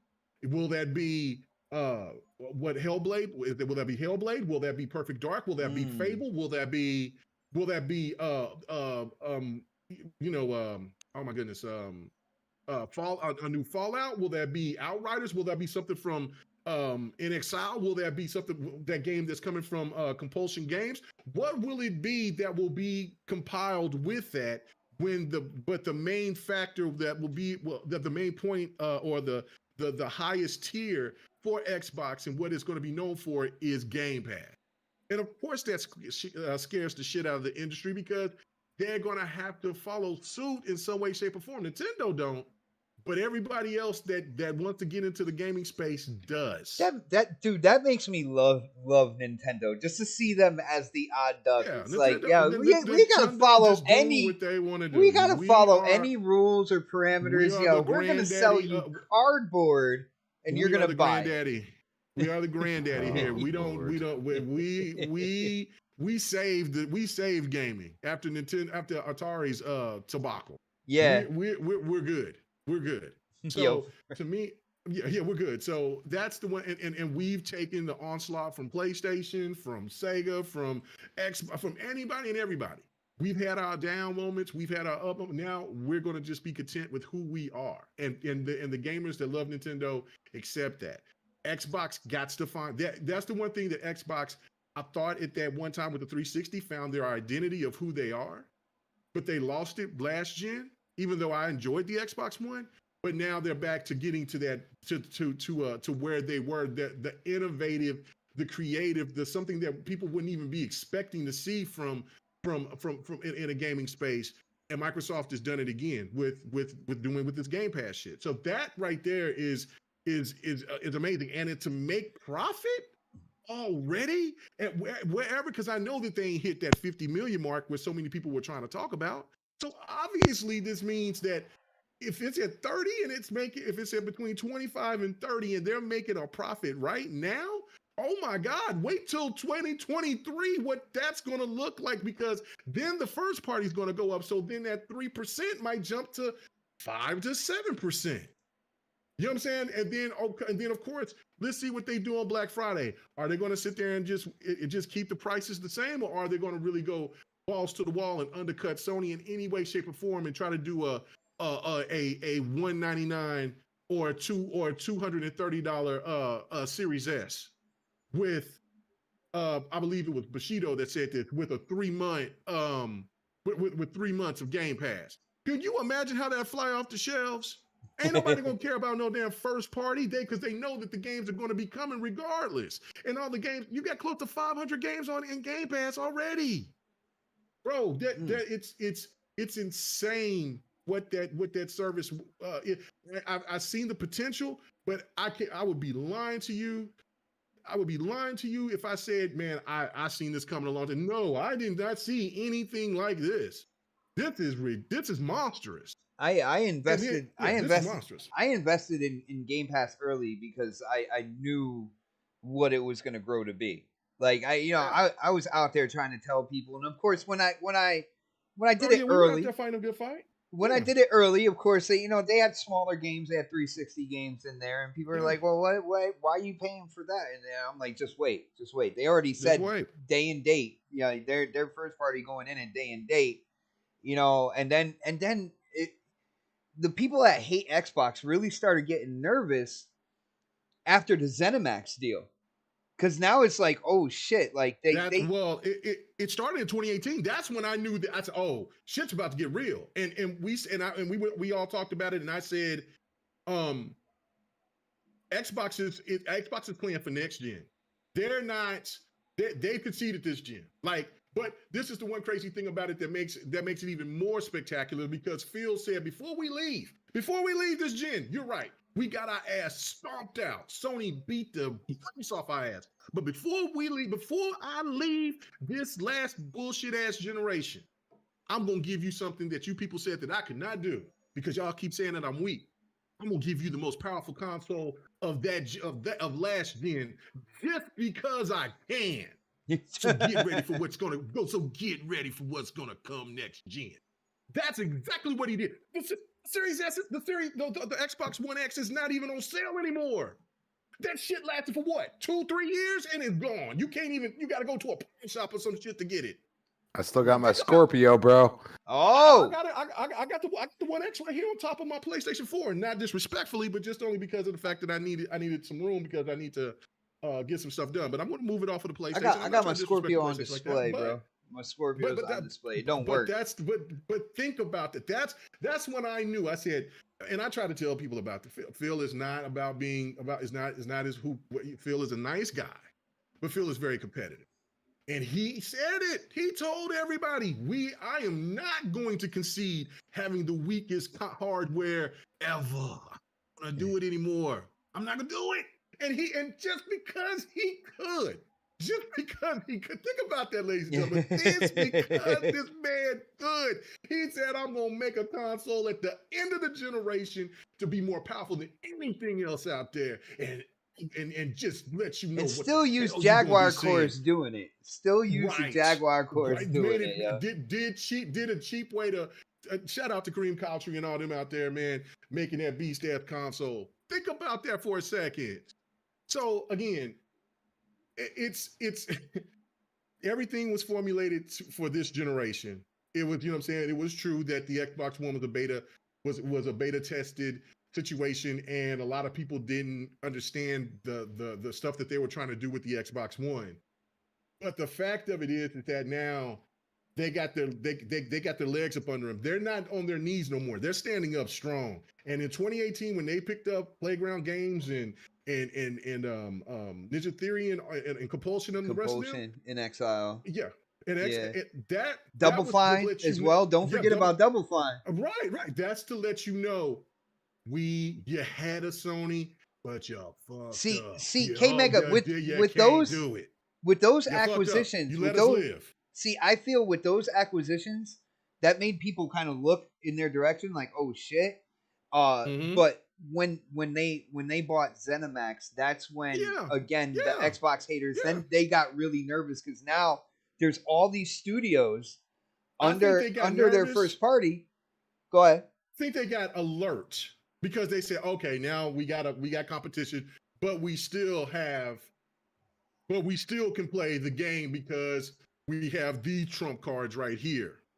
Microsoft is saying, look, we're not playing that shit like we did last gen by trying to work and partner with somebody, because that was just an absolute fail. There's no sequels from last gen that came out that were first party exclusives for Xbox. None of them has came over and were a sequel. And a lot of them they had to work with. They work with studios that they didn't have in house. Now Microsoft is saying, "Look, we gonna cut out the middleman. We coming to get you. I got the bag." And then when they hit Sony, when they say, "And we gonna hit Sony's ass too," because they talking all this trash and doing all this dirt, and people don't know what they doing. Now and they got that call from them boys out there at Activision. Hey, Microsoft, we need some help, bro. We got you. I can't wait. So yeah, no, it's a beautiful thing. So like I said, people can celebrate it. It's not something, of course, to gloat about, because again, we're still paying. After the we got you, you're like, yeah, it's not something to gloat about. It's something to gloat about, but as people who do support Xbox, this is definitely something to enjoy, because of the fact that it shows the Game Pass is thriving. And then it will continue to thrive because the real slate of games hasn't even really truly arrived yet. So that's my whole point on that. Well, K Mega, I'm gonna stick. I know I hope you still got wind left, because you talked about. Oh, of course. You talked about you talked a lot about Game Pass, and I'm gonna go into something else that Phil Spencer said as well. Mm-hmm. It's something that, of course, people are pointing out on Twitter. It's funny how like polarizing Phil Spencer can be. Dude, he could just say one little thing, or he could come out with just one little picture, and like everybody is on that. Like if it's a picture, they're looking in the background for any little thing. Like anytime there's an interview, they're picking every single word that he says. Like it's incredible. But with Game Pass, he also stated that in terms of Game Pass on console, he says that growth is slowing down. And basically he said he feels that they're getting to a point where, the people who want to subscribe to Game Pass are subscribed. So therefore the growth is kind of like it's slowing down in that area, but it is Mhm. blowing up right now in the PC space. So Right. there's people out there trying to clown that, console dudes for some rhyme or reason. Mhm. They don't want Game Pass anymore, this, that, or whatnot. Dude, what do you take from the information that the console is slowing down right now? What Phil Spencer is saying in terms of Game Pass and where the growth is right now. Do you think this is going to be the standard moving forward? And No, what no, what do you no, think, Ben? no, because the reason why the console right now is because of the fact that um it the people that got Game Pass got Game Pass. The Series X has not gone down in price. The Series S, you can find deals at different points in time. You can also contribute that to the fact of, even though I said that because you would think that with the first party, so many people put so much significance behind it that it would be less, it would be more than 3%. But that does equate to something, right? You know what I'm saying? That is, there's the God of Wars, there's other games that's coming out with first party, and they'll get their attention. But but everything else that they want to get for those consoles, maybe that Xbox doesn't have anything to compete with that on the first party aspect of it, right? But I guarantee you, when it hits Black Friday, all that's going to change, and that narrative about the first party not having the first party is not going to affect them, especially that they will have the probably the cheapest device available for the consumer at that time. It's according to how low they want to go. Like, like I said last night, I got to give it up to Bushido, because he was the one. It was Bushido, or if it was what was the other guy's name? I can't think of the other guy's name. It was somebody else. It wasn't me. I ain't gonna take credit for it. But but they were saying like they would drop it to $199. If they drop that shit to $199, get another one. Maybe get another one. You know what I'm saying? Like, Crispy might consider to get another one. People that's listening, they'll be like, man, shit. $199 for a Series X? And then At that point in time, buying yeah. two. See, that's what I'm talking about. And then PlayStation will probably will drop their price, what, $50, or not drop their price? Maybe just, you know what I'm saying? And then you got Nintendo. Nintendo's probably will drop their price maybe about $50. But if they drop their $300 console, Nintendo don't drop their or price, bro. What are you talking about, man? I'm saying, well, during Black Friday, you could probably find a deal. So let's say they drop it $50, so that's $250. And if Xbox is saying, hey man, we got you for $200, man, it don't exclusive games don't matter at that point. Because people are going to be picking up, man, I can get into the next gen because it was just like what you said earlier, Bot. The casual market don't give two shits about 60 frames per second, 30 frames per second, 1080p, 4K. You know what I'm saying? None of that.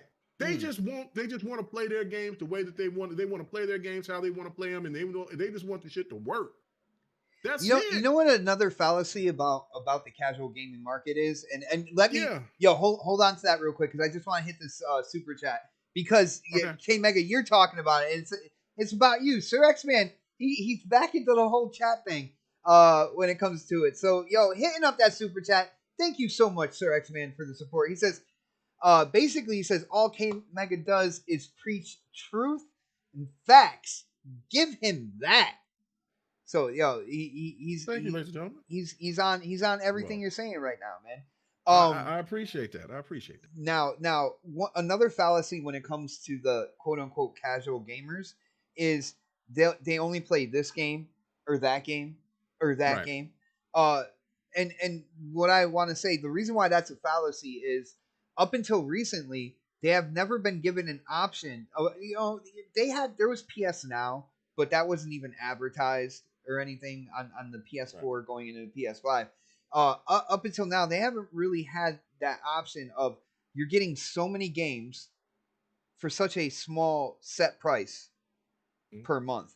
Yeah, they play this game and that game or that game, but then they look into it and they look at how many games are there. They might not know 90% of the games in there, but to know that they're getting all those games for such a low kind of like set price, Right. that attracts the casual gamer as well, and You might turn them cannot. into hardcore gamers by the end of it.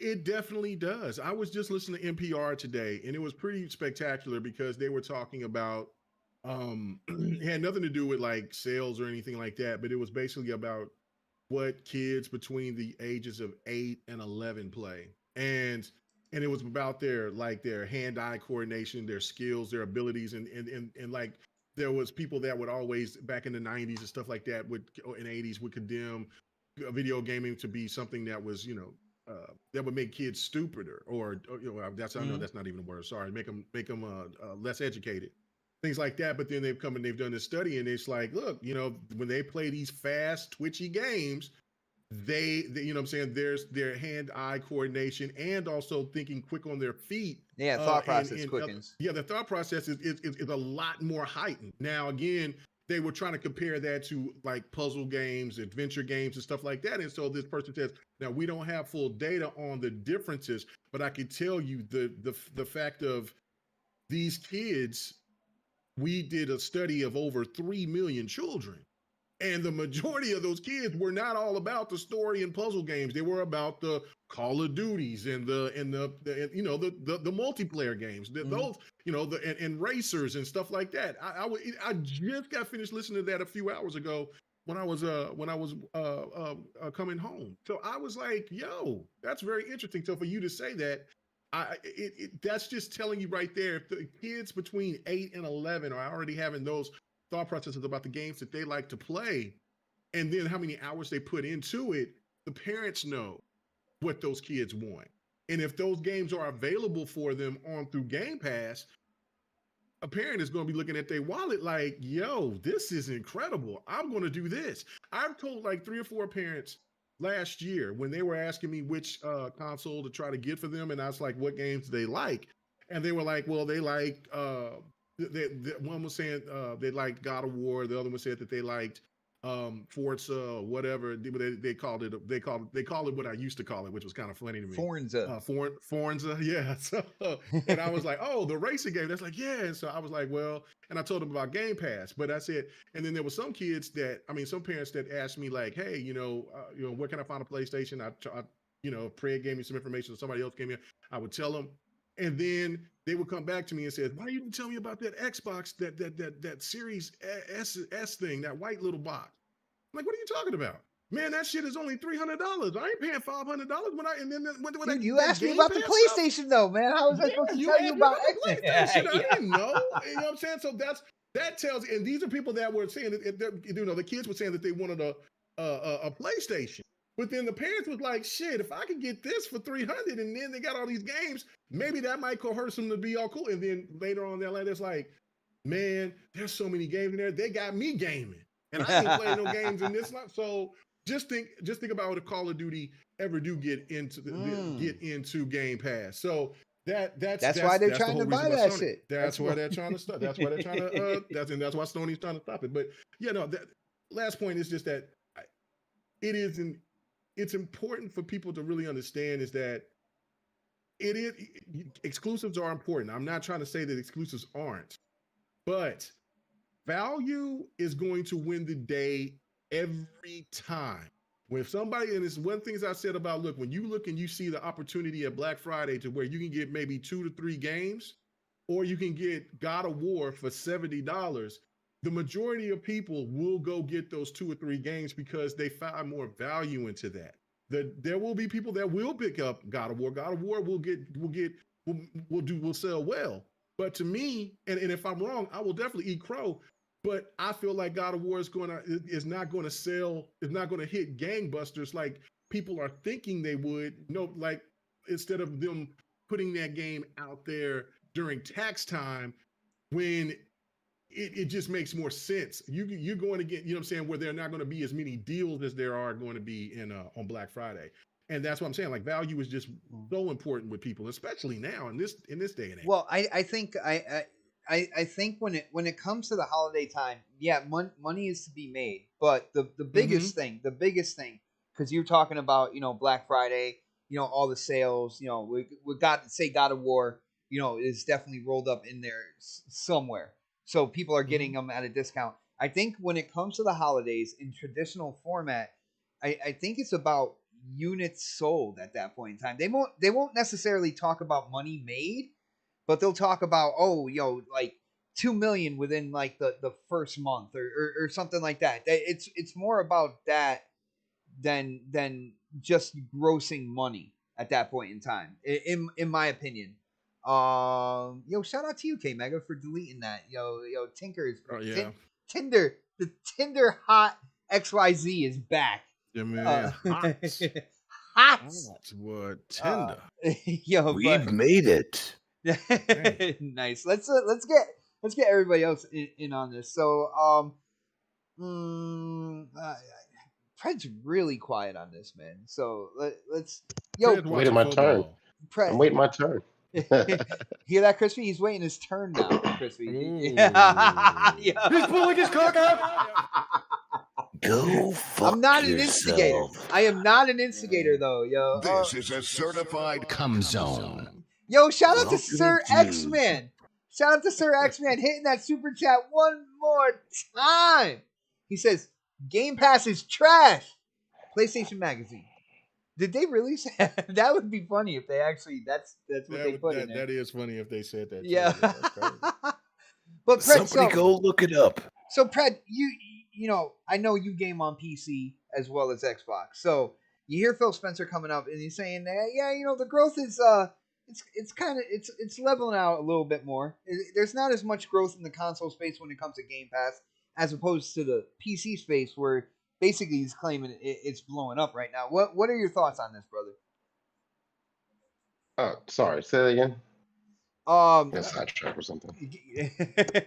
Game Pass on console. They're not seeing as much growth as they were seeing, beforehand. Basically, it's kind of leveling off in the console space, but it is blowing up. They are seeing major growth in the PC side when it comes to PC Game Pass or Ultimate Game Pass. So, what are your thoughts on this? Is this something that you expected? Do you think this is something that is going to continue this way? What are your thoughts here, brother? No, I have a feeling it'll spike up again once another major release comes out. What's the next biggest one for Xbox? I'm thinking out loud because I can't remember. One thing I will say in terms of first party, because of the latest trailer, I seen a lot of people on Twitter talking about it. Redfall is building hype right now, and rightfully so, in my opinion, because this game looks like it's gonna be insane. I cannot wait to play it. So probably Redfall, bro.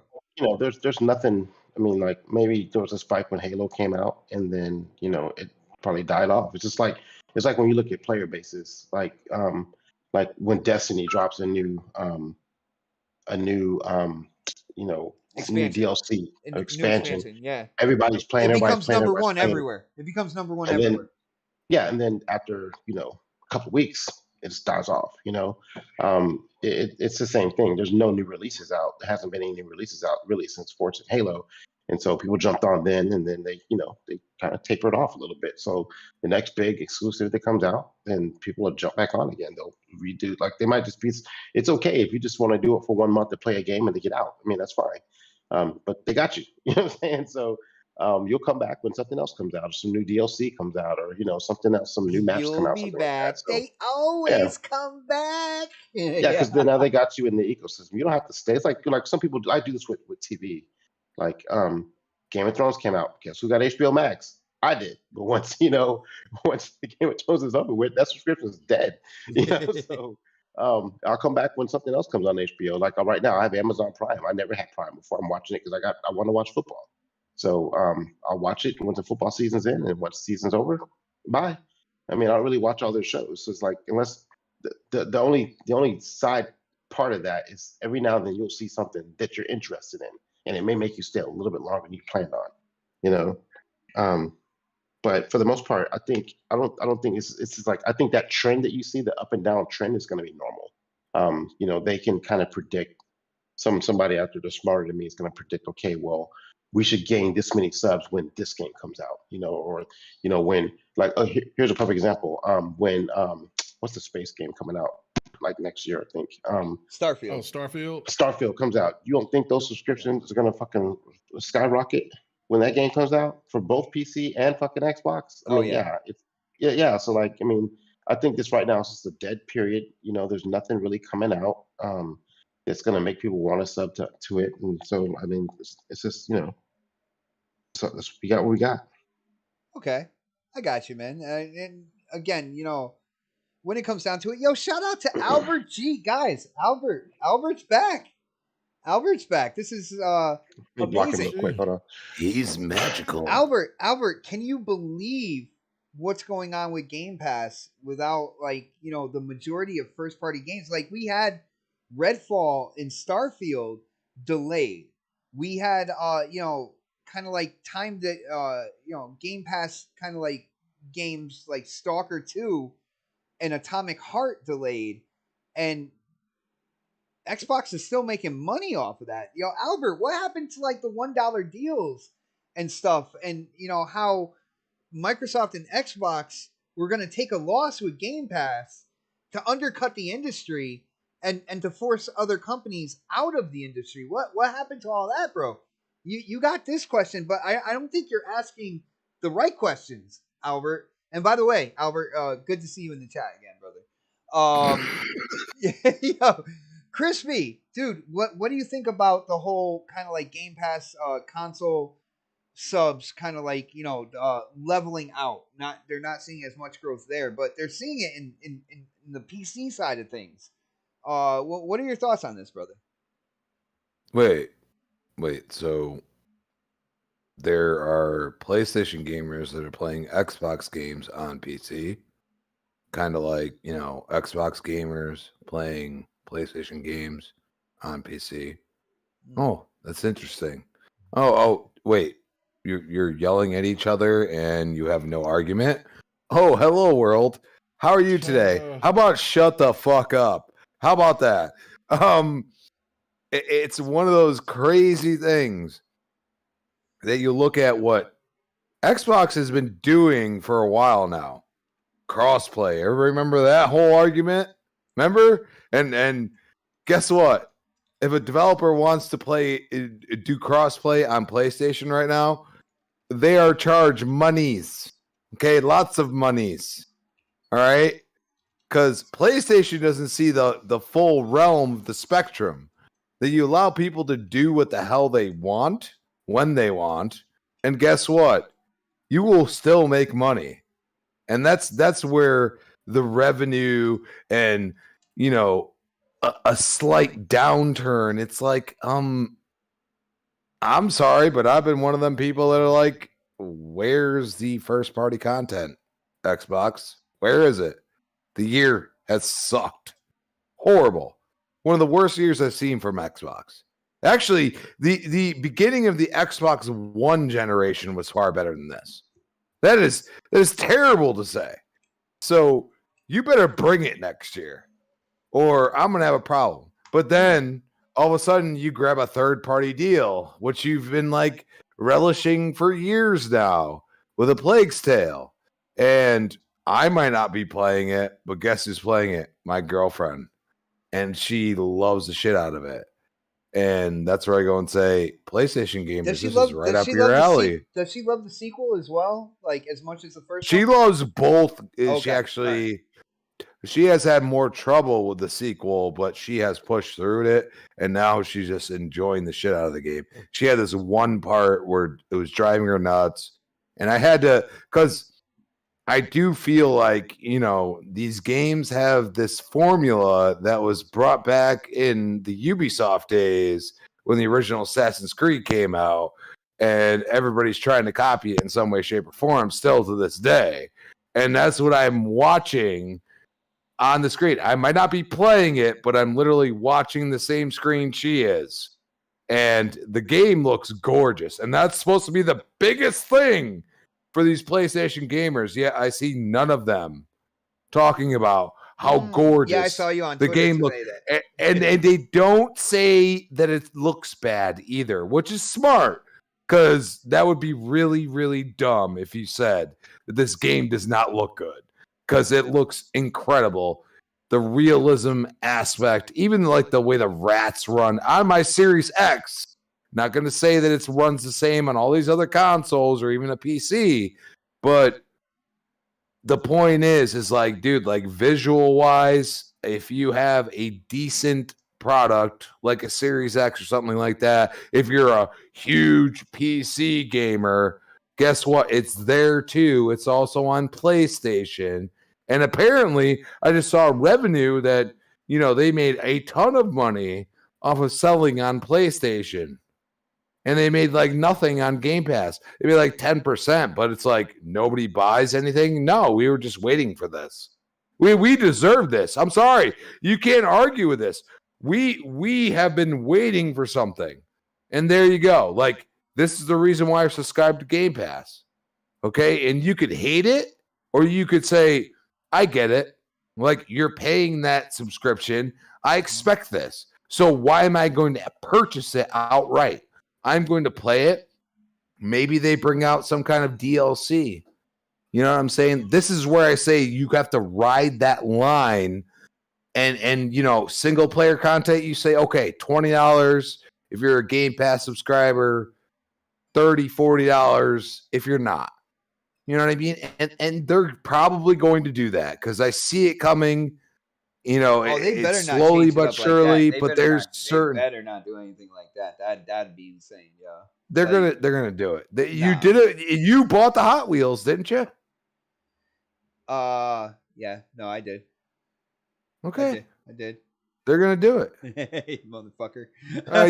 See, dude, I'm telling you, bro. I'm telling you, dude.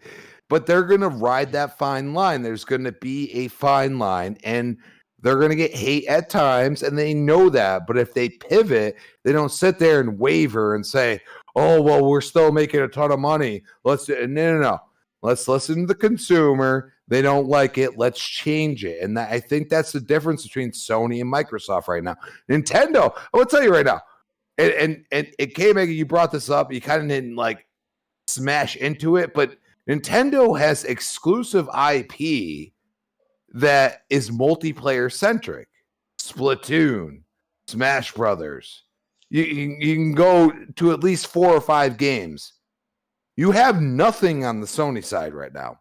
And that is why they're so scared of this deal. Dude, they announced a co-op game, but they didn't announce the name. It's just called New Project. It's New Project. There you go. That's the new. That's the game. That's the thing now. That's the thing. It's called New Project. There you go. I mean, dude, if Microsoft did this, we'd be like, what the hell? If Nintendo does this, it doesn't matter. It's like, oh, they're doing something special. They're not even announcing it. You know what I mean?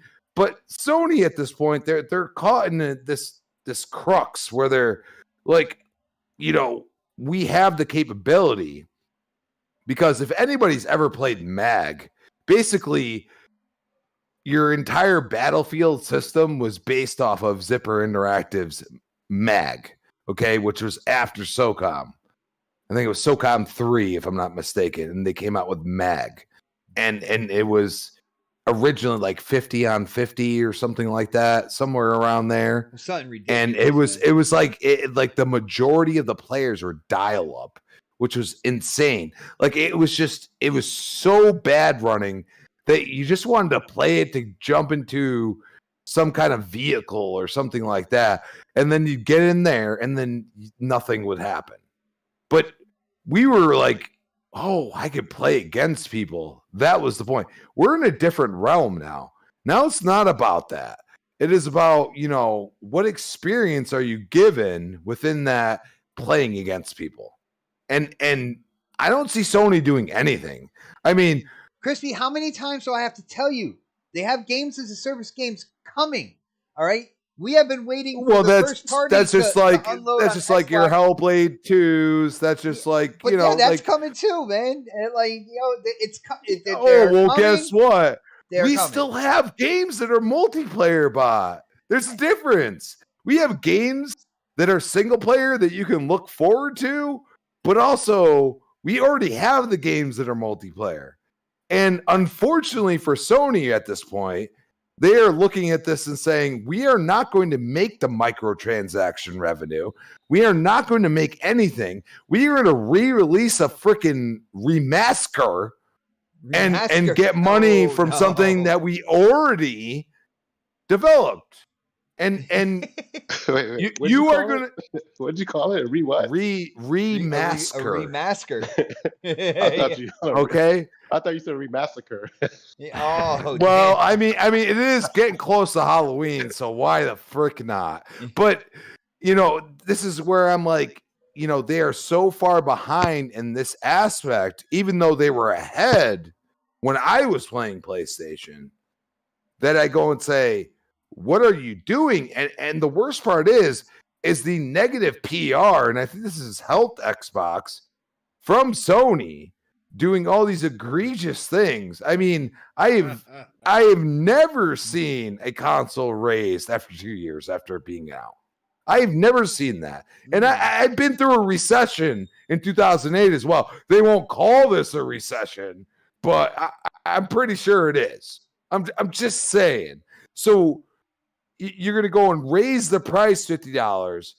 That's after you've already raised the price of your highest tier of getting games without actually getting exclusives. That the reason why a lot of people have PlayStation. I mean, I have screenshots. I have receipts.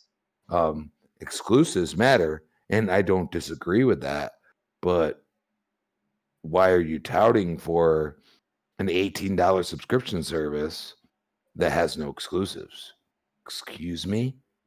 There's a problem here. Well, they have older. Okay. They have older exclusives, right? Oh no, old game. Well, hey, old games. That's all that matters now. Oh, isn't that funny? Okay. All right. Hey, you got Stray, bro. You got Stray. You got the cat game. Day one. Hey, I'll tell you right now, I would play that game, but I'm not paying $18 a month for that game. Oh my! I'm sorry. Goodness. I'm just saying, and that's where we're at, and that's why they're completely terrified of Call of Duty because they make a ton of money off the microtransactions. This is why they're putting. Dude, did you see the 10 list? games as a service? Modern Warfare 2. Okay? Did you see all the perks that if you're playing on PlayStation, all the perks you get? I didn't see him. Oh my goodness, bro! I'm Somebody needs to adamant. send that to the CMA, bro. Like, the way PlayStation has been acting is anti-consumer. Okay, and Xbox has done this over its years. Okay. Nintendo is constantly anti-consumer, in my opinion, no matter what. Okay, but the only thing, all the time. That's the only thing is that their IP is so valued in that brand that somebody that has never played a video game could pick that IP up and might enjoy it, and I think that's where their niche is. And I think that Xbox can get there, and it's going to take a lot of,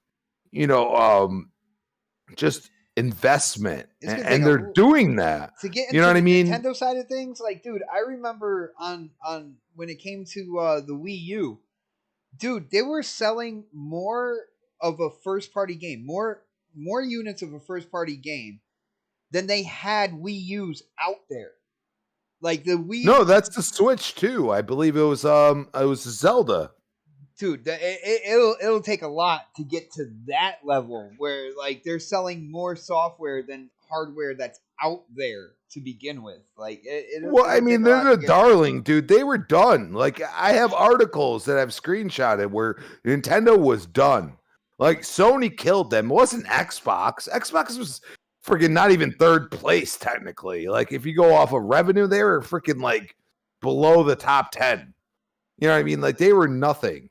And that's where, like, I agree. Like, exclusives do matter. Like, the only reason why I bought an Xbox One and didn't buy a PlayStation 4 is because they bought, the rights to Gears of War.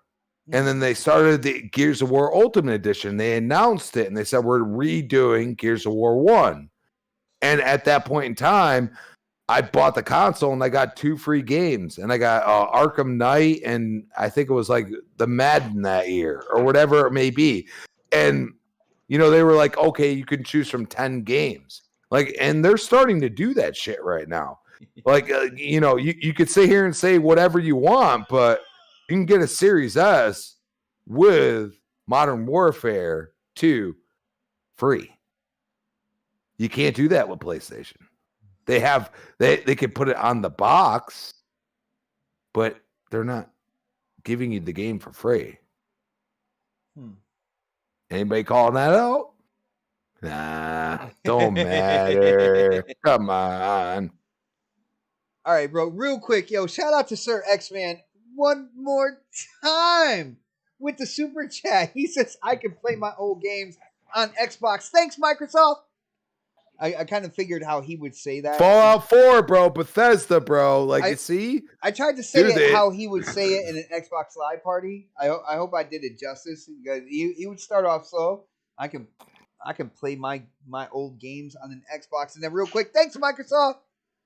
And that would be it. Yo, shout out to you, Sir X-Man. Yo, Albert G wants to talk about God of War Ragnarok can go up to 120 frames per second on the PS5. Albert G, yo, if the PS5 and their developers keep working at it, they'll finally get to as many games that can go to 120 frames per second as the Xbox Series S. Dude, that would be great. I am really excited for you, man. What? That's an accomplishment, right?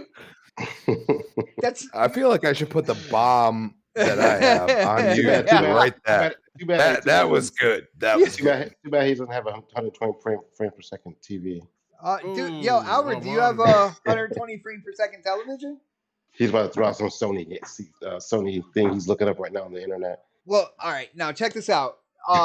Yo, Crispy brought up, paying more for consoles, and we're gonna get to kind of like the last big thing, that's being talked about that Phil Spencer said.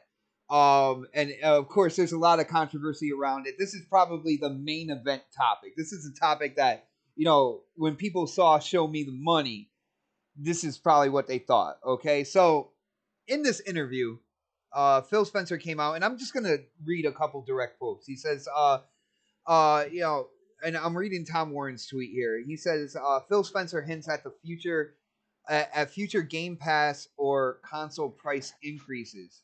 Right? He says, I do think at some point we'll have to raise the prices on certain things.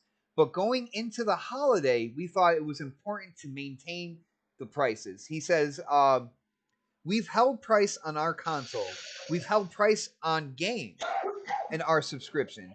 I don't think we'll be able to do that forever. I do think at some point we'll have to raise some prices on certain things. Now, people have gone crazy on this because, when Sony raised the price by $50 of the PS5 in basically all regions except the United States, people were saying it's a cash grab.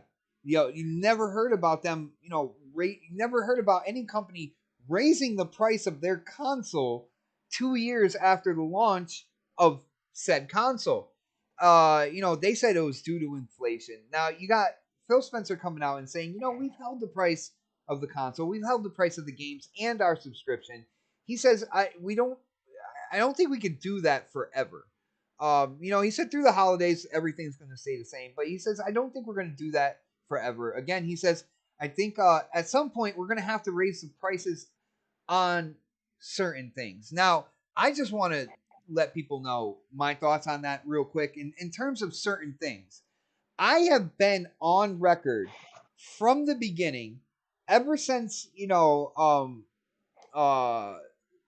2K, ever since EA and PlayStation decided that $70 games was the price to pay this generation. I always felt with Xbox and Game Pass, and K-Mega said it before. He asked the question, what is Xbox known for? Is it the Halo? Is it the Gears? Or is it Game Pass? Like moving forward. And I believe we all were in agreement that it was Game Pass. With that being said, having that subscription service I always stated that Xbox will eventually raise the price of their games to $70 as well. If you have Game Pass, you can play them there. If you want to buy them and you have Game Pass, you get them at a discount anyway. So I thought the safe bet there would be games being raised to $70.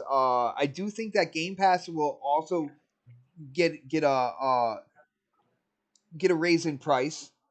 And one of the reasons why I think about that is, there is a family plan that's coming around the bend as well. I feel like if they do raise the price of Game Pass, I think the family plan would look even more enticing to get if they don't raise the price, because they, in beta form, I think we're looking at maybe like $25 a month or so that was being tested out with the family plan. Even if they go up $5 more, if they go up to $30 a month for 4 to 5, I forgot if it was you plus 4 or if it was 4 altogether. So 4 to 5 people, have access to Game Pass for 30. But if they raise the price of the original Game Pass, that family plan would look more enticing. But that's my thoughts on the whole thing. I don't think that they are going to raise the price of the console. My personal opinion. That's if when it came down to it, Phil Spencer saying certain things means that of the stuff that they talked about, not everything is going to get raised. So I feel that they are not raising the price of the console. Let's see who wants to take this first. I don't know, Crispy, you want to go? Sure. All right. So you heard Phil.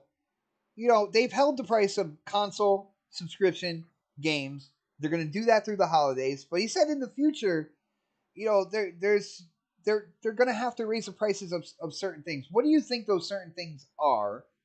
And how do you feel about him coming out and stating this? Like, there's nothing coming right around the bend here in terms of a price increase. So instead of like hitting the people hard and then the next week you got price increases here, there, he let people know. Well, what do you think about how he's handling the situation here? I mean, what do you expect? I mean, inflation, right? Inflation. Dude, did you say that about the PlayStation though? Did you say that about the PS5 though? I think we all dogged the shit out of that when it came to inflation, man. Well, they haven't raised the price yet, have they, Bot? No, they didn't. So I question this. Like, do you subscribe to subscriptions that have raised their price?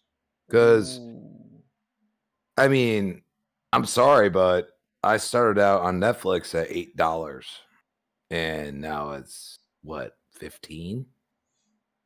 So it's almost double. Yeah. It's 18 to 20 now. 18 to 20. The 4K package, yeah. I say 15 because if you want to share with like 3 people, and that's where like I'm confused on like what I see from the media, and it goes for Xbox as well, because they took his words completely out of context. They're acting like he's going to raise prices right now. They are acting like that. They're acting like it's done deal. I've searched it. I mean, I've seen it. I have my friend that's been a PlayStation gamer for years, and he sold his PS5 before his Series X. So I don't know. Like, economy sucks, and if I'm gonna like trash a company for not raising prices during some serious economic times, it feels like, because I'm feeling it. You know what I mean? I'm not going to be mad at it. For them to say certain things, I mean, it's not going to be a device that allows you to use their subscription service. I think that is completely asinine from a company like Microsoft. They can take the hit. They are down for everything. And we have to realize that they're also making one of the largest acquisitions in the entire world. A lot of people like the CMA, I kind of laugh at it because I'm like, why are they getting involved with American companies like this? But at the same time, I'm like, this is a pretty big acquisition. Yeah, I This mean they're is distributing in that country, so that country's like you know, bureau need, you know, it can get involved in it, bro. It's a worldwide thing. and we're talking money wise. I'm not even talking like, you know, like the impact. And that's where I kind of get like, well, right now the impact, like how many years you going ahead where you say Microsoft is like the world leader in this? Like you going 10 years down the road, because it's not happening anytime soon. I mean, I maybe, like, you know, as far as revenue is concerned, PlayStation and Xbox themselves, they're entities. Because I mean, everybody acts like Sony is only PlayStation. Like, nah, they make TVs, bro. Nah, they've made phones before. Like, they've done the same stuff that Microsoft's done. So let's just talk about the gaming aspect right now. I don't know what to tell you. Like, it null and void. Like all their arguments are null and void, in my opinion. You know, you have the opportunity to compete, so why not compete? And that's the point. Like, you know, so what? Game Pass goes up to the same price as Sony's highest tier, but they have day and date exclusives. I mean, Hello, yeah. there's look. I'm a consumer. I don't want any prices to raise, but I've seen it too many damn times, and there's nothing I can do about it. And I still want that content. So I'm going to take what I get. And as of right now, there's one gaming company that has decided to raise their prices tenfold compared to what it's valued. And people are going to see that. And that's where I go and say, like, they're not going to say Series S is going to be $400 all of a sudden, or $350. They're not going to do that. What they're going to do is say, if you want, okay, maybe they're smart and they say, okay, we're going to have mobile Game Pass. So now if you want to pay $18, you get mobile, PC, and console all in one. That would be a smart thing to do. Or, you know, you have a family plan and there's a couple dollars more tier that has mobile involved. Because I feel like they're going to go that route, but you're still adding technical value to certain people. You know what I mean? And then you don't have to do that. When you say mobile, because like Game Pass with cloud gaming, you know, you can play your games through the cloud on your mobile device. So are you thinking more like in the lines of King at that point in time and mobile games? I'm thinking more in the lines of, if you are part of Game Pass Mobile, you get certain perks that nobody else gets. So Percocet. You have King, you have Call of Duty Mobile, you have Skyrim, you have all these, you know, even the Fallout Shelter. Okay, like that's still it's still there. It's still a hugely popular game on mobile. You combine those, you say okay, and then, you know, hypothetically they could make Age of Empires. You know what I mean? You know, they have an aspect, and you start with something. They did this with Game Pass. You start with something and you keep adding on to it and keep adding, you know, new games that are slightly different or whatever. It's the same realm. Like, and then you have Candy Crush sitting there. You know what I mean? And if people get certain perks to be in that $5 a month, if they just want to subscribe to that, but then you go to, okay, you pay $10 and you get 2 of them, or you pay, you know, $18, you get 3 of them. You know what I mean? They could do something like that, because you still have an option. And, you know, basically Sony's giving you options, but they're giving you no value in between. They're adding taxes on, you know, having up resolution and stuff like that, and you know, just stupid shit, like shit that we've already been through with Xbox. Like we've called them out and been like, dude, don't do this. And at the least, I feel like it might not be all the time, but a lot of the times they freaking listen. You know what I mean? So I don't know. Like, you know, you look at Xbox, you look at what they're doing, you gotta feel good about it. But at the same time, we need some games. That's the way I gotta look at it. I hear you, brother. I hear you. Let's get Pred in on this, yo. Pred, again, you heard what Phil said. You probably read it as well. You like getting into the broader scope of kind of like the gaming industry or whatnot. What are your thoughts on what he's saying in terms of raising prices, certain things? So I want to know what you think he is talking about here. Is he talking about everything? Do you think there's certain things that are specific that he's talking about here? And how do you feel about him coming out and saying, you know, eventually we got to jack up some prices here, you know, down the road, man. I mean, if you look at it this way, your competitors are doing it. Everybody else has gone up to 70. I'm looking at games in general right now, not just Game Pass. They'll probably bump that up too. But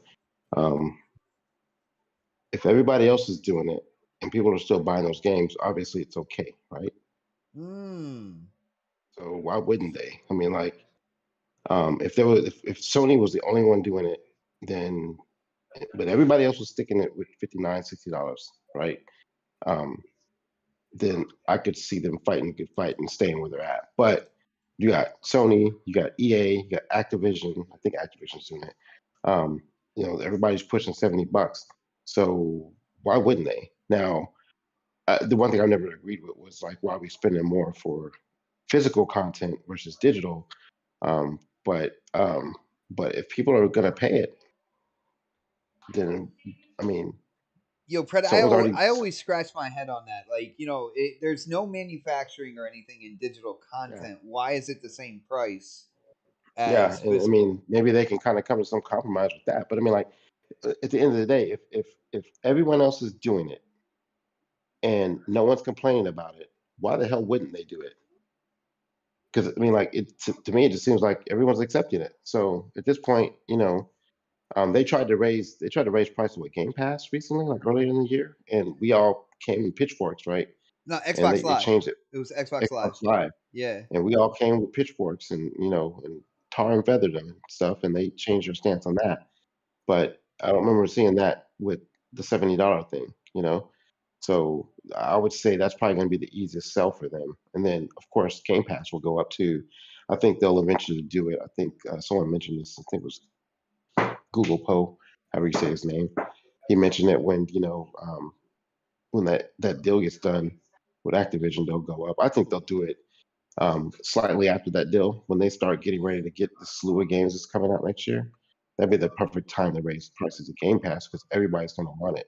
Everybody's going to want some of the games that are coming out. They're going to be willing to pay for it. So, and there's different ways to do it because Do you think Game Pass would go up a lot? I would say maybe $5, maybe depending on what tier you're in. Okay. You know, so and like they have options with that because they can do family plans. They can do just PC only.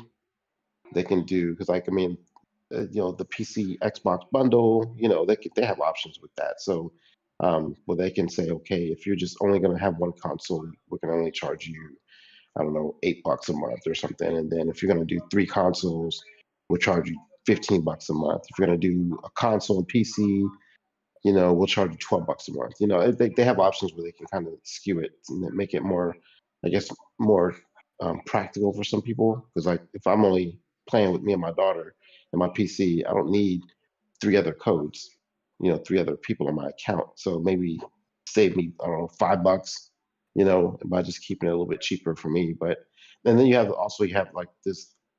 I've done it with Spectrum. Spectrum gave me, I think it was. They give me T-Mobile. T-Mobile gives me Netflix. They give me like Netflix for free. Now I can still up it a little bit, but they pay for half of it for me. So maybe they can kind of come to an agreement with somebody like that. Like, hey, if you're with, if you were at Spectrum, cable, you can get, $7 knocked off, or something stupid like that, or if you're with AT&T or Verizon or something like that, you want to play with the cloud will take $5 off your subscription or something like that. So that's another way they can kind of mitigate costs too, but they'll have to come to some kind of bundle agreement with some company or phone company or cable company or something like that too. So, or like Samsung, with the TVs and stuff. So I don't know. I mean, there's ways to get around it, but with us, I guess we can get a little more frugal too. I mean, we can still use our Bing points and stuff like that to kind of get the cost down too. So there's options there, but I mean, I think they're gonna go with games and then Game Pass second. I don't think they're gonna do consoles, just because they don't have but one or two. I mean, coming out, and they're trying to lower the price on that. So, um, but I think Phil's right. At some point, they're gonna have to kind of cave in and do what everybody else is doing and up the price on certain things too.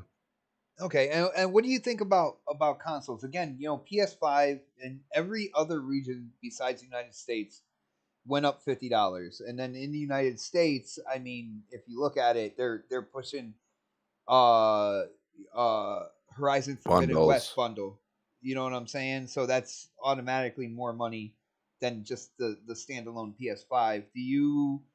And of course, they said because of inflation. Do you see Xbox raising the price of their consoles?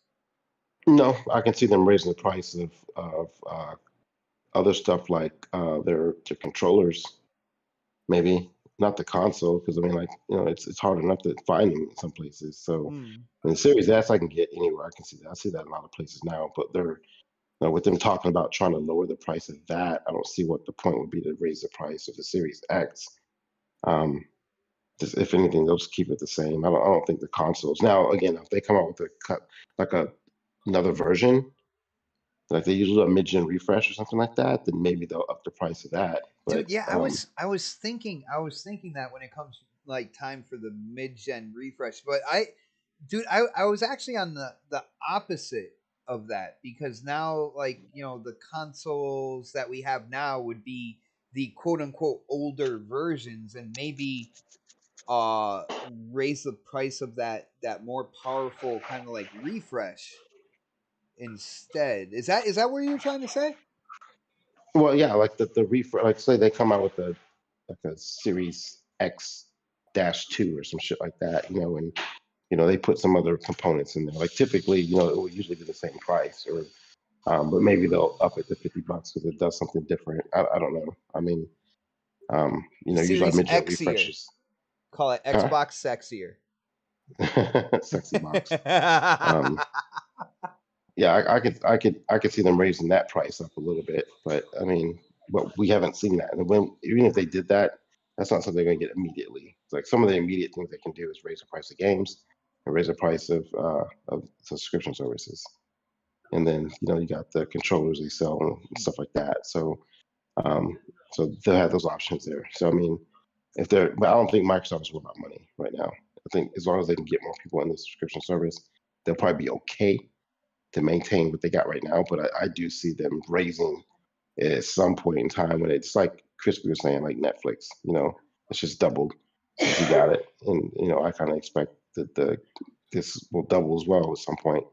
Not double, but at least maybe another $5 or $10 more than what we're paying now, depending on what you got. So When you look at the subscription service, when you look at Game Pass, once this Activision deal goes through, look at like all the games that are going to be in Game Pass. You got all the Call of Duties. Not only that, but by the time this goes through, first party is really going to start rolling out.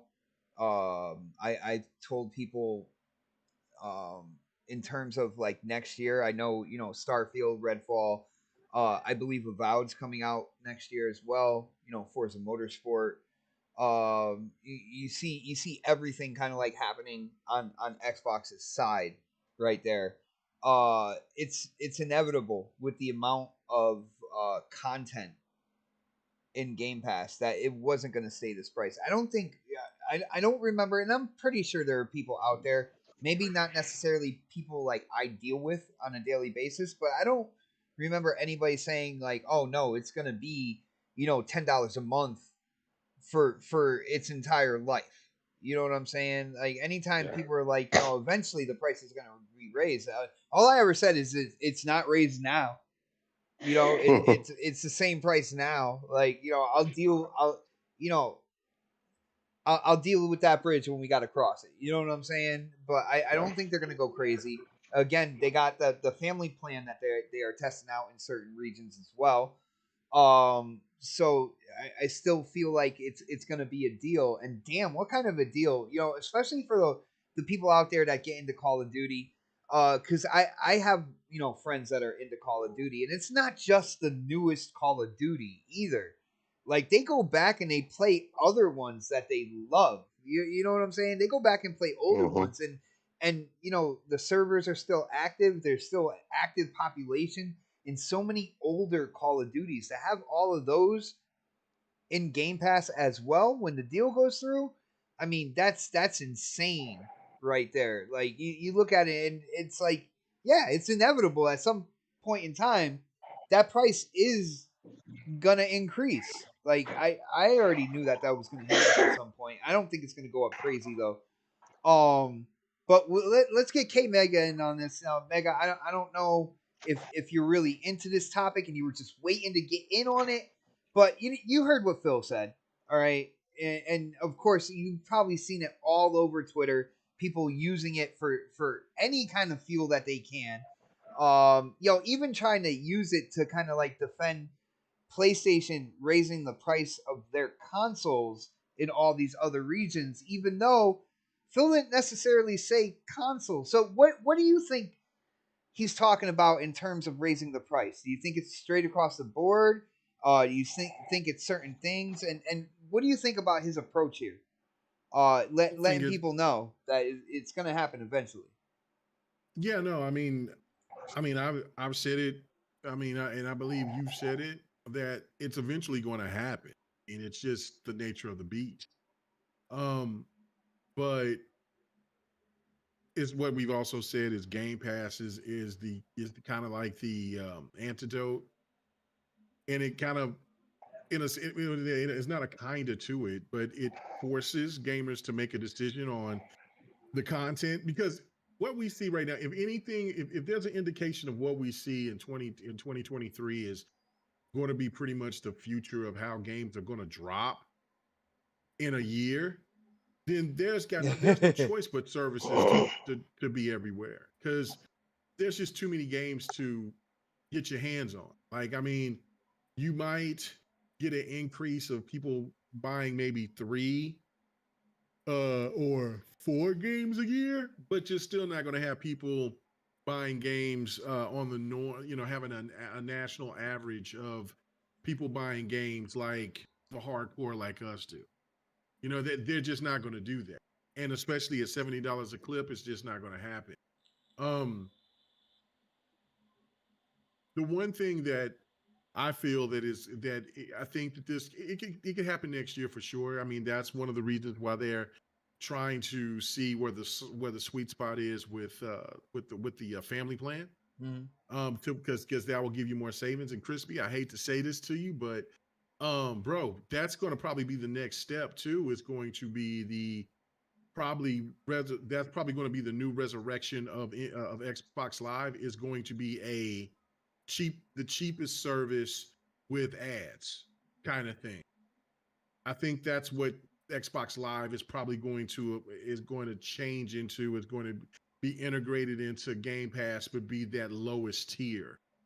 While you'll have probably 4 tiers, and you'll probably have altogether maybe 4 tiers with the family plan, the premium, the medium, and then the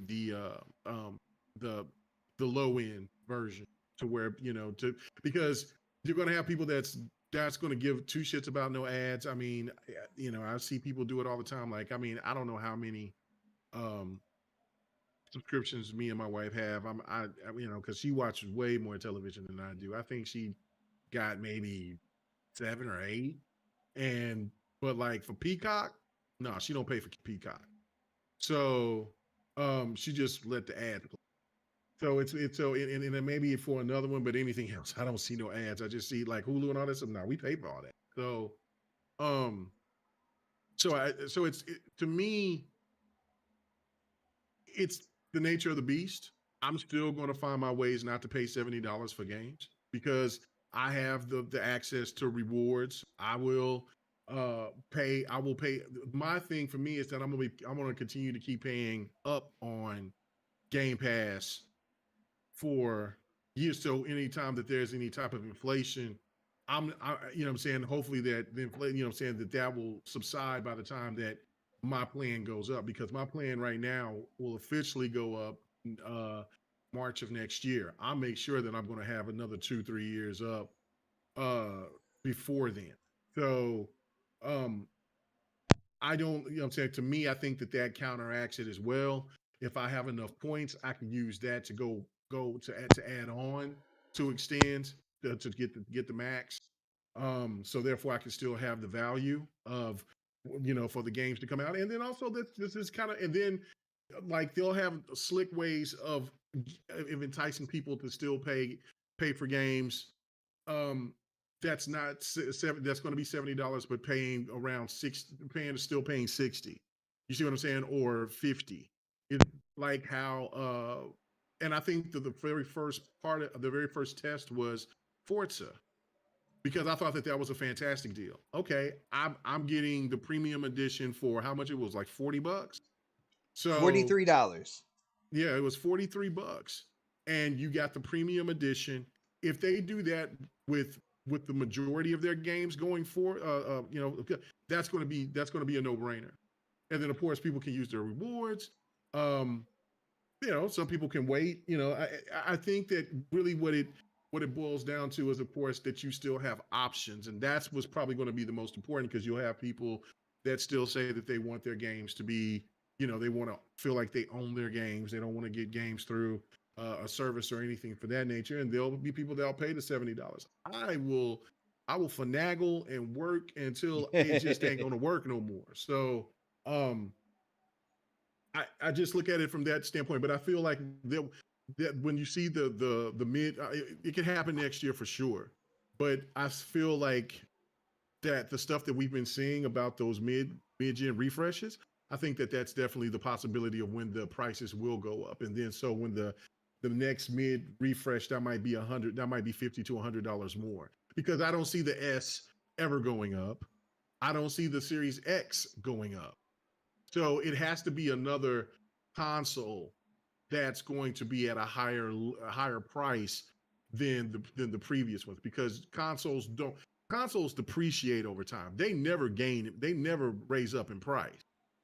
You see what I'm saying? So that just doesn't make sense to me. So like if they do a mid refresh of the S and X, Ooh. and then have, you know what I'm saying, so then you have a $400, you'll have a $400 version, and then you have maybe a $550 or a $600 version. Then you have a different tiers at that point of the cheapest model, which would be the original S. Then you'll have probably at that point in time maybe the $400 version of the Series X. Then you'll have the S that will probably be will probably remain 300 or be 400, and then you could have the potential of having a $600 console that will be this whatever. Now I don't know if that's possible. I mean, it can be, but I mean, that's the only thing that I can see that where they're talking about raising prices. And when it comes on out, anything hardware. special trade-ins for your Series X Right, for the new one, right, and yeah. stuff You like turn that. in, yeah, and you can get like $100-$200 off as according, you know, which console that you're using or that you had. So that's the only thing that I can see. And then the $70 games, and of course, what everybody is thinking is that the prices of the price of Game Pass is going to go up. And listen, if they get if the deal with what's called it is going to be significant, right? With Activision is going to be significant. You'll get all of that content, and I mean, you know, that right there alone, especially with everything else that they have, is going to be, you know, be the price of admission. Like, I mean, if you got Call of Duty, you know what I'm saying? and listen, we're not even talking about just Call of Duty. We're talking about stuff from Blizzard. You got you're gonna have the Diablo. You're gonna have the classics that will be coming over from whatever classics that they can pull over from Activision that they still got the licenses for. You know what I'm saying? Like, I don't know if resurrect the Guitar Heroes and put them in Game Pass. Yeah, and put them in Game Pass. You could have the opportunity of, like, I don't know what the licensing is for, like, you know, the fight for Cybertron or whatever that Transformers game was, but then, you know, that adds more games to backwards compatibility. Then you got Crash, you got Spyro, you have so much content that's going to be added just from the Activision deal, and they're still not going to be done, and they're still going to be pulling. They already got deals made, so that could be a Sorbo, that could be something from Creative Assembly, and if the rumors are true of what I've been saying here is that they're still getting another publisher, and that's going to be something from the East, and let's just say, I'm just hypothetically going to say Sega or Koei Tecmo. Think about like of course, I mean, I don't think anybody would bitch and complain if they added another $5 to that deal. I don't think anybody, if you complain after having Activision, and if they pull a rabbit out of their hat and if the rumor is true, because I keep asking people when they keep telling me, look, Mega, they looking for another publisher and they're really in serious talks. I'm like, who the hell is the publisher? They won't tell me. But you know what I'm saying? But and these are reputable people, man. They haven't missed yet. They have not missed it. Now they've been a little bit. They've told me way too far in advance on shit. But they ain't missed. They have not missed. And so if they pull out that rabbit out of the hat, or let's just say that, you know, something that I would have a dream is because now here comes the rumors about CD Projekt Red. You know, PlayStation's looking for them, or Xbox might be porting them. Who knows? Like, you get a CD Projekt Red. I think they're both trying to get them. I think they're both trying to get them. Oh, yeah. I think they are. I definitely think they are. The only thing that holds back Xbox on that is the huge deal that they're going through right now. Like, no. There's deals already done. There's deals already done, guys. They just waiting for this deal to be done so they can announce it. They already got 2 or 3 studios in the bag already. Dude, do you know how happy I would be if it was Sega? Yeah, they already got deals already in the bag. I don't know who they are. Like, I mean, I got assumptions, but they already got deals in the bag. And like I said, these are reputable people that's been telling me shit. And you know, if I say that shit multiple times and I put my neck on, I gotta believe it. Got to believe it. You know what I'm saying? So I mean, hopefully these guys ain't failed me. They ain't never failed me, but you know what I'm saying? But we'll see. But exclusive. But the publisher situation, I'm still not believing. But again, I was told years ago from somebody about 2 years in advance about they're going after Activision. Shut up. Get the fuck out of here. That's exactly what I said, man. Don't say no stupid shit like that. Watch. I would have been right there saying it too, because that to me that would be like. I said shut. That was my exact word. Shut the fuck up. You tripping? Ain't no way. That would be like somebody telling me they're going after EA. I'd be like, nah, fuck that. Like, no, when they told me that, I said no, shut up, and then look at this now. I still can't believe it. I still can't believe it. Now, of course, all hell could break loose and the deal could go the way. But the potential, but the point is that they've spent the money to acquire them. So, I mean, the person that said that, you know, wasn't lying. So I was like, holy shit. So again, but enough of that whole stuff about the speculation and shit. But this to say that they pick up another 2-3 studios and or a publisher or another publisher, because the publisher is going to definitely be smaller than Activision. You know what I'm saying? It's not that many publishers left that's as big as Activision.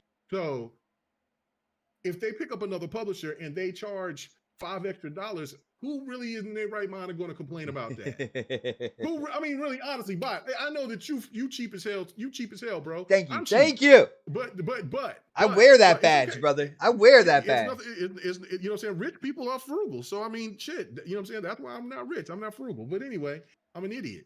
So, you know, so Check out his but NBA 2K to yeah, verify that. check out my drill. Check out my drill. But anyway, but that's the thing that I'm trying to make though, is even you couldn't complain about that. That's my point.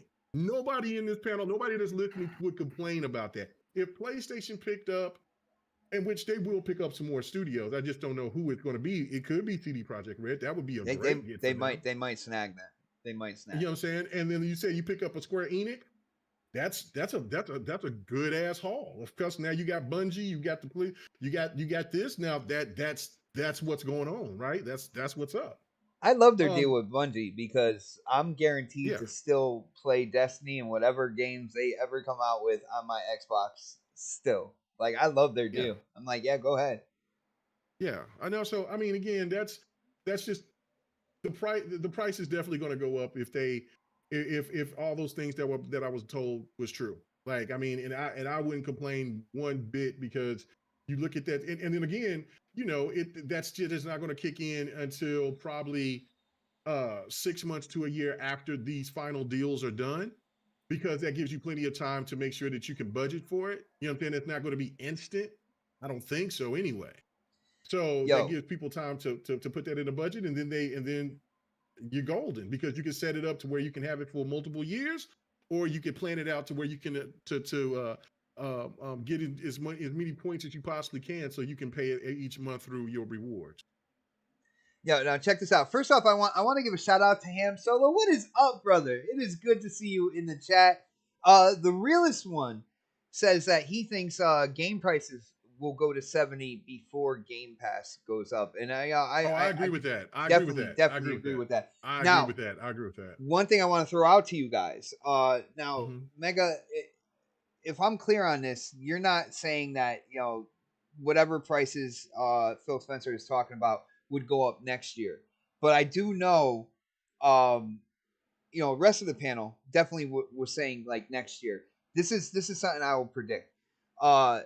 If Game Pass and games go up to $70, like games go up to $70, Game Pass goes up next year. It is no holds barred next year. You know, people are talking about like, you're right. That was what I was going to say. Yeah. Yeah. I put out like what I'm hearing in terms of first party Xbox in 2023. All right. So you got your Starfield, you got your Redfall, you got your Forza Motorsport. I'm incredibly excited for Forza Motorsport. I am hyped for Redfall. I will play Starfield. I have more hype for Redfall than I do Starfield right now, but that's just me, and like Bethesda games, it's kind of like hit or miss. But Avowed next year, Hellblade 2 next year as well. Then you put that together with the deal closing and possibly getting, you know, all the Call of Duties, you know, Activision titles in Game Pass and stuff like that. This is what I'm saying. If the price goes up, they are going to show you with what they have in terms of content, especially on the Game Pass side of it. You know, all the fruits from Activision, games that, you know, have already been made and stuff like that going into Game Pass. Then the first party it's no holds barred. They're not holding back. It's Avowed, Hellblade 2, Forza Motorsport, Starfield, and Redfall next year as well. Now, if you look at that lineup in the chat, I want to hear you guys. You know, you get everything from the Activision Blizzard deal in Game Pass, and the first party that I just told you. Would you pay $5 extra for Game Pass for that right there, for that offering, the kickoff, you know, in terms of 2023? That's what I feel. If they are going to raise the price in 2023, it's no holds barred. All those games are coming out next year, and you're going to get the fruits of the Activision Blizzard deal in terms of games already made in the Game Pass. What do you guys think about that? Does that make sense? That makes sense. And then don't forget about that. You know, you're going to get Guilty Gear Strive. You're going to get Wu Long. You're going to get. I mean, there's so many damn games that I can't even remember how many Game Pass games are going to be dropping in the service, and then for the stuff that we don't even know yet that's going to drop in Game Pass, that's not the first party. Mm-hmm. So I mean, no, that like that. If there's anything, there's a difference. If Sony would decide to actually do the value thing, where they would put their games in there, even if I still would look at that sideways, but it still would make but it still would be a good value by doing it by adding those games a month later, their IPs a month later, and then for their smaller titles, add them day and date. That's a bargain. You know what I'm saying? But I mean, that's the thing. Like, I mean, you have to look at it from the standpoint of even the people, even the diehards, even us hardcore gamers, we're not going to buy as many games at that $70 price like we did with the games being at $60. People look at it as just an extra $10, but over the year, when when we normally buy, anywhere from 8 to maybe 15 games in a year, that shit is good. That $10 adds up. And that's gonna turn those 8 to 15 games that people buy within. That's the an year extra $80 to $150 right there. $10 extra per game. Yeah. Right. That's gonna drop down from maybe 5 to 8. 5 to 7. You know what I'm saying? That's gonna dramatically drop. For even, and when I'm talking about like even the smaller games, because even with the smaller titles, they're going to go up as well. So when you look at those games that was normally going to be $19.99, they'll be $30. So that's gonna hurt everything. So that's why I'm saying, like, services is definitely the future, because there's no way, especially the way that they pumping these games out, there's no way in hell that people are going to spend that type of money. I don't care how much they cap for it. There's no 1%. 99.1% will not pay that type of money for games day and date. I mean, day and date like that, like they used to. They just won't. That extra $10 will affect how people buy games. At the end of the day, they will. Eventually, that $70 is just going to be. It will be looked at like 60 is now, because that's right. becoming the norm. It will. That's it becoming will. the norm. But I still think until wages goes up, things like that, people feel more comfortable about spending, which that's not going to be anytime soon. Because even let's say that when inflation goes down, people are still going to be holding on to money because they don't know when the next bottom is going to fall out. You know what I mean? So they'll be holding on to cash even longer. So that'll be years before people will start looking at $70 games as the norm. Dude, it's funny. You said that'll probably be by the end of the generation. You said worried about spending, and it's just, shout out to Jez Gordon. I saw one of his tweets that he put out. He's like, you guys ready for COVID-20? And then there was an article stating that scientists found 15,000-year-old viruses in glaciers melting. Yeah. I'm like, fuck, man. Like, no. That's crazy. Yeah. No, bro. No. Shout out to Jez. But why are they poking it? yeah. Because that's what they do. They take their stick and they just poke nosy. at it. Yeah. Hey, you gonna do something? Oh shit! Come on, do something. And shit bites the stick in half. Like, that should wiggle and spew out some spores on their ass. Yeah. So stop fucking with it. But yo, Crispy, do you have any final notes on this before we get into the outros? Anything else you want to add to this, or are you good? Let me know, man. What's popping? What are we talking about again? No, I'm just. Sometimes it feels that way, but the conversation is always good. Chat, let me know. The conversation is always good, no matter what topics we're talking about. It seems like I always love to see where we end up. We start on this time. I want to see where we end up by the end of it. So I don't know. I enjoy it, man. But anything, Crispy? I mean, they're gonna do what they're gonna do. Like I said, I feel like after the Hot Wheels DLC that they're gonna do things a little differently. And that was a brilliant if move, you're Well, I mean, nobody complained about it. Dude, I mean, you really look at it, nobody dude, complained we're about getting the it. core game. We're getting the core game with Game Pass. All right, so they came out with the Game Pass kind of like, the deluxe edition bundle, $43. We not only did I get Hot Wheels for that, but I got the VIP, which has exclusive car skins, stuff like that. I got the other expansion that's gonna come out that we don't even know what it is. So I got both expansions. I got the VIP. Basically everything you would get in the deluxe edition. But since we were getting the game through Game Pass, that deluxe edition like content was $43. That was, dude, that was brilliant. Marketing wise, that was a brilliant move. Yeah. Well, and I mean, obviously, established IP, and that's where you can go and say they could do this with Call of Duty. You know what I mean? So you look at it and you Not say, Sony has anything to say about it. They're like, no, we don't want well, nothing no, different. I mean, Nothing different. Okay, nothing different. Parody, like we had this conversation last week.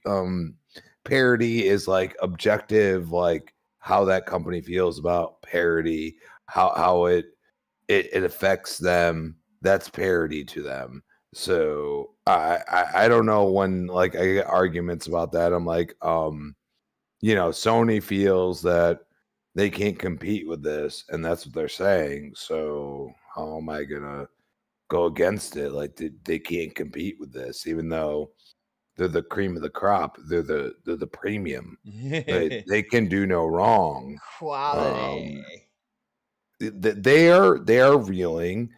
Xbox is still trying to figure out what's the right way to go about each game, and I think that's the important thing. They're going to treat each game that comes out as their own entity, and they're going to do, because they want to bring out a single player experience, but how do you monetize that afterwards? Well, maybe bring out a DLC, maybe have that dev work another year or two on an extra DLC, and it seems to work. I mean, you could say it doesn't, but you look at Sea of Thieves as an example. Look what they've done with that game.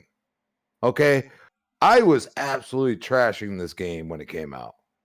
Hey, I thought it was like the worst thing I've ever seen in my life, and they have slowly made this more and more relevant. And I think that's where Xbox, I mean, fellows like, we could raise prices here or there. Well, here's where you go and say, how do you get more people in the subscription? We have to do it. We'll be like Sony on this instance. We're going to raise all of our games, actual games, to $70, but you can play those games for this price on Game Pass. I'm going to tell you, that will get people to subscribe to Game Pass because they're like, you know what? I get almost the same amount of stuff for a much cheaper price. And I have all these other games involved. Now, if Microsoft's smart, if they're going to raise the price, it's going to be right around tax time next year. And this is what Sony's done. They've released a lot of games around the tax time. And this year, it didn't work too well. It really didn't. You had GT7, you had Horizon Forbidden West. Didn't work that well. Okay, Elden Ring absolutely smashed them both, in my opinion. I think, and trust me, not my type of game, but man, I've seen people that never would play a FromSoft game. So then what do they go and do? Invest in it. Invest in FromSoft. I mean, come on. How asinine can you be that you can't see something that's right in front of you? Your gamers are huge, even way bigger than Xbox FromSoft fans, and you're going to act like I'm going to release two big bangers in the realm of a FromSoft game, and it happens to be a FromSoft game that even gamers that don't play them actually enjoy. Yeah, it's so the first one I played. It's one of those weird things where they made a misstep. And I feel like Xbox, because we haven't seen a lot of what's coming next year from Sony, Xbox can take advantage of this. So right around tax time, you release Starfield. You know what I mean? And you maybe do the $1 again. You know what I'm saying? Like advertise the shit out of it. And say you can join for $1. But here's the thing about Starfield. If you're a Bethesda fan, you're going to play 100 hours of that game. Minimum. Because you're just going to be enveloped in what they're doing. Because this is a once-in-a-generation game. Keep in mind, Sony wanted to buy the exclusivity rights to it. It is well known, and it has been said. Okay? So there's a reason for that. They saw fire. Xbox decided, hey, we're just going to buy you. And everybody's like, oh, well, they bought Bethesda. Bethesda was not a ZeniMax Bethesda was not a publicly traded company. This is where the CMA and all this other shit gets involved. That was not the case with ZeniMax, okay? They bought them outright, basically. They had regulatory a little bit, but it wasn't nothing crazy, okay? Because it is not publicly traded. You don't have investors, all right? So think about that. Like, why was Starfield that important to Sony? Not only could have Sony bought ZeniMax, they easily could have. They didn't do it. I don't know why. Maybe they offered a little less. I believe they're in the conversation. I mean, it's not, Sony can't afford that. Not like Activision. That's why they're screaming at the top of their lungs. That's where we go and say the value of Game Pass is what it is to you. And for me, I haven't bought a game since Crash Bandicoot 4. Okay? It's about time. All right? That's the last game I bought, and that was for my girlfriend. Don't get me wrong, like yourself, Sir X, like, you guys are just giving me games, and I'm Crash like, Bandicoot, okay. though, man. I remember you gave me gameplay of Crash. You were playing. I did play it because you know what? I do value what other people, do around me, and sometimes I'm like, I wonder if I could do better, and then I suck. And I'm like, nah, and they're completely honest. They're like, I couldn't play Gears with you. I couldn't play freaking PGA Tour with you. I couldn't play Madden with you. You know what I mean? Like these are all games that I grew up with in some way, shape, or form. A sports game, it's like, just figure out the mechanics and make them the way you want to. And that's the way I feel about sports games. That's why I also, I only gravitate towards them for the multiplayer aspect. But that's the worst part is like you go on the Sony side and you get everything that we already have on Xbox. And then as of late, the games that they have that are exclusive in multiplayer freaking suck. I'm sorry. So what do you got for me?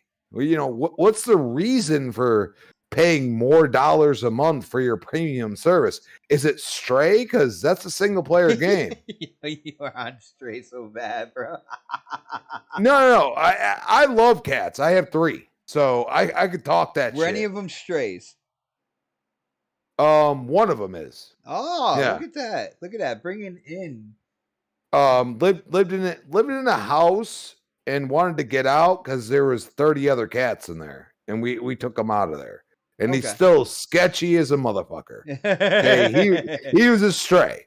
Okay. That must be your favorite. Other than that, no, that's my buddy that's living here's favorite. But my cat's like 30 pounds and freaking 15 years old. So he's a big boy and he's healthy as a fucking ox. That motherfucker. He's gonna outlive my ass. Watch. But that's my point. Like, dude, like you gotta be objective. And I'm not saying like if somebody subscribes to that, if Stray is worth that value, by all means. But they have already just told you actually before that even that you're gonna get old games in your service. what about God of War Ragnarok? I mean, if you wanna really push that premium service, why not fucking do one? You know what I mean? Like, No, they don't why wanna do not that. do that? You know what I mean? Like, They don't want to do that it's right like, now. yeah, but come on, dude. Like, you know, you have had. I mean, as far as a gaming company, I mean, Xbox was bad, but right now, in the times we're in the life we're living, I have never seen a gaming company just sit there and be like, "Nah, you're just gonna pay for that shit, and I don't care." And I have never seen this in my gaming life, and that's 1991. That's on my freaking Twitter profile. That is the first game I ever played. It was Super Mario, the OG, on an arcade cabinet that had multiple games on it, including Duck Hunt. Okay, at my freaking doctor's office, and that is the first game I ever played, and I didn't know what the hell was going on. From then to now, I say, you know what? For once, I could say not just, exclusive and this and that. I love Gears. I've talked about it for a million times, but you got to give people something. And the PR right now for Sony is been horrible. Okay. They haven't even come out with a actual showcase. This is the first time I've ever seen Sony not have some kind of showcase. All right. Now, maybe it wasn't relevant 10, 15 years ago, but why not do it now? Like, makes Because total they're sense. hiding their second party deals, their timed exclusives and stuff like that from the CMA. That's why they don't want to show that because it rumor wise it would strengthen Microsoft's argument against them and what they're saying to the CMA. That's why they're not doing their show. It sounds like you're hearing people that are saying that Xbox hasn't released any games because of that same reason, which I actually think is true. And I think they're playing the game of chicken. And the only difference between the two is that we are in an aspect where Microsoft's looking at mobile, looking at giving you the most access through any device you want to use. And PlayStation's like, nah, you got to buy the PlayStation. And that's the point that I always try to make. There are two different aspects, and unfortunately, I feel like Sony, other than the games as a service, have just sat there and said, we are going to make you buy a PlayStation. And Xbox really, you say, oh, I can only buy this on the Xbox console. Well, you can probably play it on your phone, bro. Like, let's stop PC there. phone, Okay. yeah. I mean that's what Xbox is about right now. You know what I'm saying? Playing pretty much anywhere you want to. And actually, I just want to say this. I have heard multiple people say that Call of Duty Mobile is freaking amazing right now.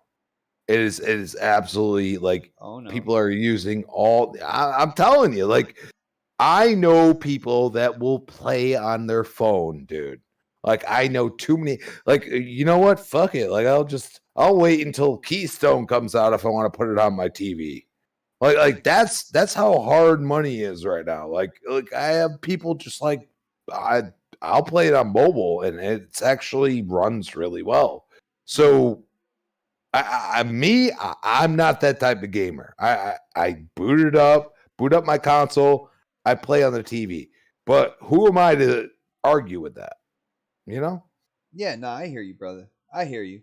And when it comes down to it, we are past 11 over here on the East Coast, which it's God's time. It is. It's God's time over here. Almost 3 hours later. Yo, shout out to Soren X hitting up that super chat. Thank you so much for the support, brother. He says, great show, dudes. He's like, I love Persona 5 on Xbox, bro. I started it. I'm gonna get back into it. There's this little game called NBA 2K that has been taking up my life.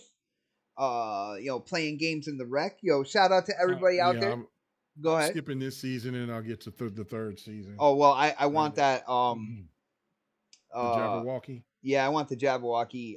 It's not just the outfit, but they also have like emotes that are Jabberwocky emotes, like the beginning of games and stuff.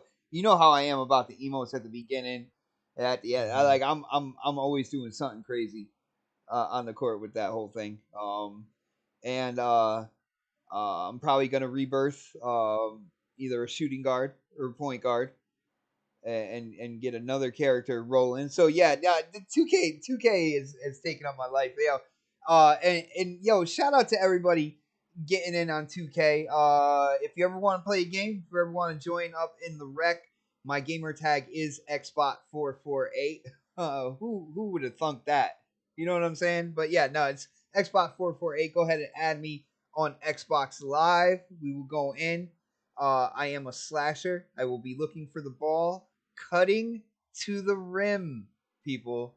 That's where I like it. Serve it up right there, and I will slam it home. But speaking of slamming it home, that's pretty much it for the show tonight, guys. I hope you had a lot of fun. I know I had a lot of fun doing the show for you guys. The topics, fire. Of course, this was the Show Me the Money edition of Next Podcast, because it seems like every topic that we had tonight, it all revolved around money. It was kind of crazy, man. So special edition. I hope you guys enjoyed it. To get paid. I follow Game Facts Guide. All right, but guys, like a 40-year-old with a comb over, it is time to get those plugs in. And let's start with Crispy on this one. Crispy, as usual, man, very opinionated, not afraid to share it. Definitely did it tonight. Absolutely fire show, man. You gotta let people know about the other shows you're on. Where people can go and talk games with you. You're a professional, bro. You know the deal. What's good, man? As I told you in the beginning, I will share my opinion. He definitely At Chris did. Baum He on did. Twitter, Chris Baum 28 Xbox Live. You can find me Tuesday night, 7 p.m. Retro Renegades, 7 p.m. Wednesday, Primetime Gaming.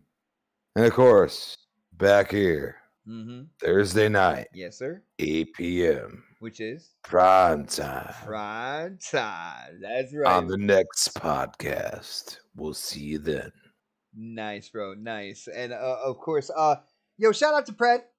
Pred had to leave. He's getting older, so he needs to go to sleep earlier. That's what's going on, man. He probably had to take some arthritis medicine. He kind of lay down. He got his quilt, got his Afghan. He's getting all cuddly. Right now. Because I heard he got some hammer toes. I wasn't able to cut him off for like the last half of the show, so I don't know. It's like, fuck. Get him back in here so I can cut him off. But yeah, no, shout out to Pred, who is a Next Podcast exclusive, man. He is here every Thursday. Other podcasts can't have him. I won't let it happen. All right? No, he's here. That's it for you guys. So, but on that note, let's get to K Mega. I believe there's a show going on tomorrow. It's 3 letters. I forget the name. You gotta tell me, man. What's going on tomorrow? 3 words. Well, for short, bro. For short. Yeah, gamers recognize game. You know what I'm saying? I don't think you say that enough. Okay. I don't. You go short. You go short with it as well. So. Well, yeah, because I knew that GRG is very catchy. So it is. But gamers recognize game. So you know what I'm saying? That's what it was. So GRG being so catchy, that means everybody in the chat right now needs to catch it tomorrow. Yes. Catch it. We'll have some stuff to talk about.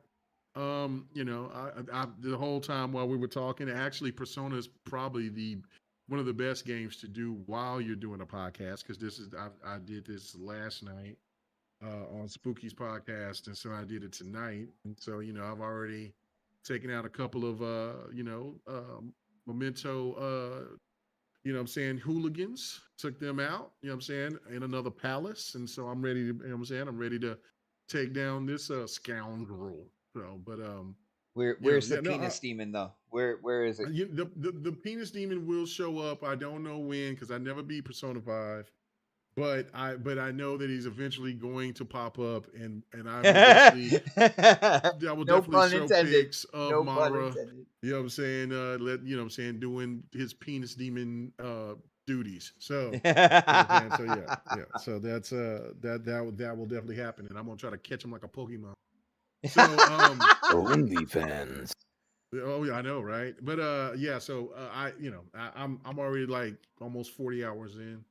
So I've been all in. So and then I'm in the Call of Duty is download now, which it's going like molasses. So I don't know if I need to stop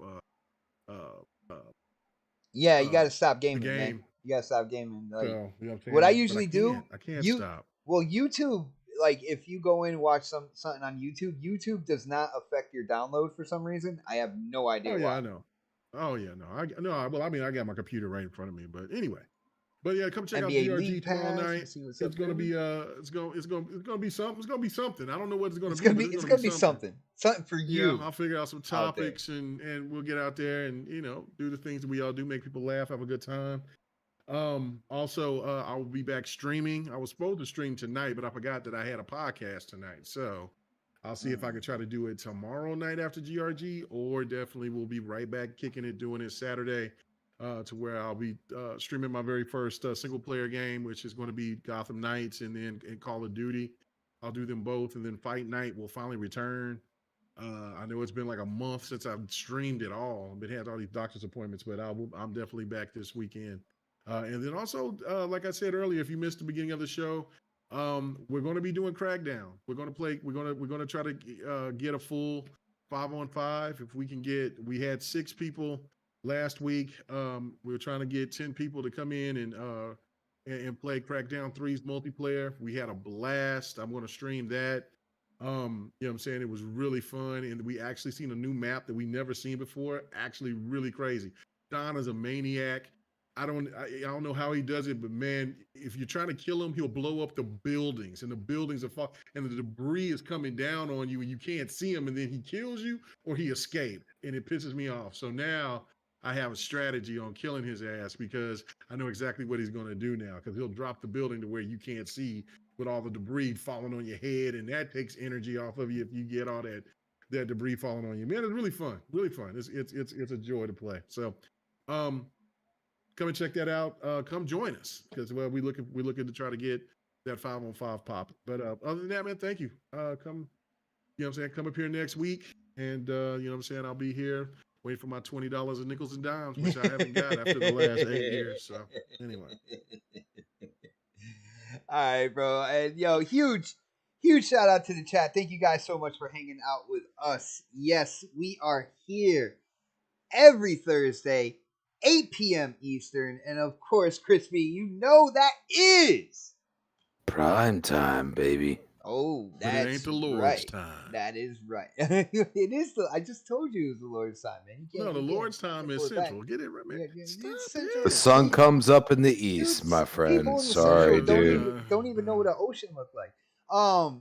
But anyway, we got plenty of water out here. Trust me. I said an ocean. I didn't say water. I said an ocean. But we got an lakes ocean. pretty deep I take out a here. I got an 5-minute hour walk. drive in this small state. An hour Hey, drive I take to a the 5-minute ocean. walk, and Why there's don't the you Atlantic just, right there, bro. You know what? You ever come to Oklahoma? I'm gonna take you to a lake called Texoma. I'm gonna tell you, hey, just hop in, man. You know, it's pretty shallow, and then you're probably gonna get gobbled up by a big ass man-eating catfish. But that's okay, man. You know what I'm saying? It's all good.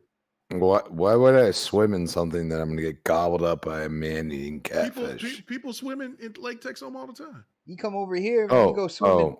So you mean you get eaten by a it's fucking not a shark. man-eating catfish? I just need to there's kill the man-eating fucking catfish. thing. No, there's man-eating catfish. Yeah, there's people that can kill it, but I mean, it's drowned people before because it takes them down. And if you know how catfish eat, you know what I'm saying? Their jaws can get really big. They'll suck you up.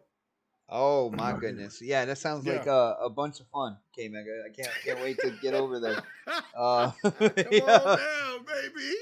Can they suck the right? No. Oh wow! Hey, they might suck the right juice out of you. Who knows? Oh I my ain't trying to goodness. figure it out. Anyway, They're on just that good note, eating over here. on They're good that eating note, over here. guys, I hope you have a great night. He's pulling And his cock out. we will see you next week on the next podcast. Later, everybody. Later. You're ugly. You're disgusting. I'm going to kill you. Give me $200. That down. Smoke in the air, pure gasoline. I see the news, see what you read. Change gotta come, put that on me and watch me educate. Yeah, we been could've started, but it's never late. Do it for my kids, yeah, let's set it straight. Do it for your kids, gotta set it straight. It's time to regulate. We need change now. We need solar, we need EV in the game now. Make it changes so the earth we know can stay around. Make it change cause we had no time for playing around. Let's quit the playing around. First rule to me, let's keep it clean. Watch how we build, clean air we need. Start from the flow, sweep up the scene. We going green, work as a team. First rule to me, let's keep it clean. Watch how we build, clean air we need. Start from the flow, sweep up the scene.